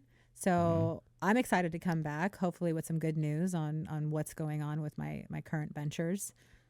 And so your current ventures are basically funded right now through the state, CAL FIRE, and your nonprofit. You're still putting some of those pieces together. Alan was just going to mention, if somebody wanted to find you, how could they find you on social media? Survival Chick is my Instagram name. That's kind of like my main page, but I have the Girls Gone Off Grid. I have Kings Hill Ranch. That's the name of, so I have, those are all my different businesses. And then I also did make a new page for Sierra Queen Conservation.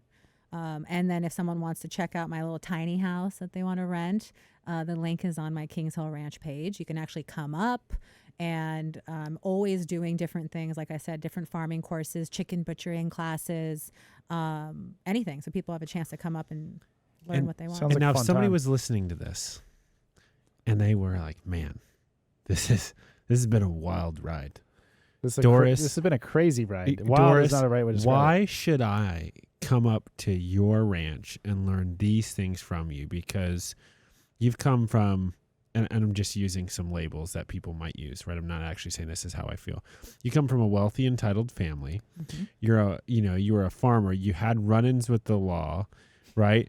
And multiple businesses. And then you fell madly in love with somebody who is an ex-felon, right? Why should I come up and learn from you? What is your side of the story with those things? Well, because I've been in all these situations. I'm not on one side. I've kind of done a little bit of everything. So, I think that people who have been in different situations of having advantages and disadvantages kind of makes me non-judgmental, and I'm open to anyone. I'm not going to judge anyone, but really it's about the lifestyle and the land. They're not coming up to see me. Just being on that property and being in nature and seeing the animals and seeing the orchard. And of course, if you want to learn something from me, it's best to learn not someone who's been indoctrinated in school and have a diploma or some credentials, someone who's been living and eating and breathing it and teaching from experience. I would agree 100% with that. And I also think there was something really important you said in there, which is you're not going to judge people. I feel like today, the level of anxiety, the level of autoimmune disease, the level of people's hurt feelings and everything else, if you make this place where, you've got a diverse set of experience and you are going to have people come up there and you're going to, hey, it doesn't matter what walk of life you come from or what your political preference is or anything else. The way to fix and cure yourself is everything I have to offer here. And I'd be happy to tell you about my story and my journey getting there. I think that's a very powerful message because, like we started this off, community is the solution, and that's why prescribed burns are now coming a thing, and the indigenous peoples had done it so well. And so, if I had to sum it up, just as somebody who heard your story for the first time, I would say the reason why you go visit Doris, can't even speak, is to reconnect. Doris is to reconnect with nature and your community and put that sense of whatever you think your labels are aside, because we all came from this original type of operating and we need to get back to that to heal and help ourselves. Mm-hmm. So with that being said, it's been wonderful to have you on. From being the beer princess to the fertilizer queen to the queen of all things potentially bad, and now things good and invigorating for the soul. And for those naughty people, girls off grid. Girls gone off grid. And we're not going to go hire Tom at all. But some of the key things that you said on here, I really appreciate, like the ocean plasma, the ocean solution. I'm going to go check out Weston Price. I think there's a whole another segment that we could have you on here just talking about the health side of the space and what health really means, not what you actually see in the news and the media and what's been projected through you. And also, the data from studies that are biased on a variety of different fronts from how they're getting funded. So I just really appreciate you coming on here and sharing your story and really going through these various aspects. And, we'll go from there. But thank you very much. Cool. Thank you, you guys. You're welcome. Scott, can we just keep shooting? Are we still shooting? Okay, I have one question I want to ask you, just Sean for like Baker. a little short. Sean Baker. Yeah. So you were on a podcast with Sean Baker, right? He has the Carnivore Diet book, and he was also on the Joe Rogan Experience. How did you get involved with him in that podcast? I did a post, and the picture was me butchering a sheep because I do my own butchering. So the picture was me skinning the sheep, and I posted it because I get scared sometimes. Oh, should I post this? But then I remind myself, no, people need to see this, and I'm going to write something profound underneath it to explain why I shared this. He ended up, I think one of my followers must have tagged him in it. Well, he reposted it on his page, and then his company or PR reached out to me and asked if I wanted to be on the show. There you go. That is so awesome. Well, our PR found you. Thank you very much, Scott. You're the best. And thank you very much. Appreciate it. Thank you. Thank you.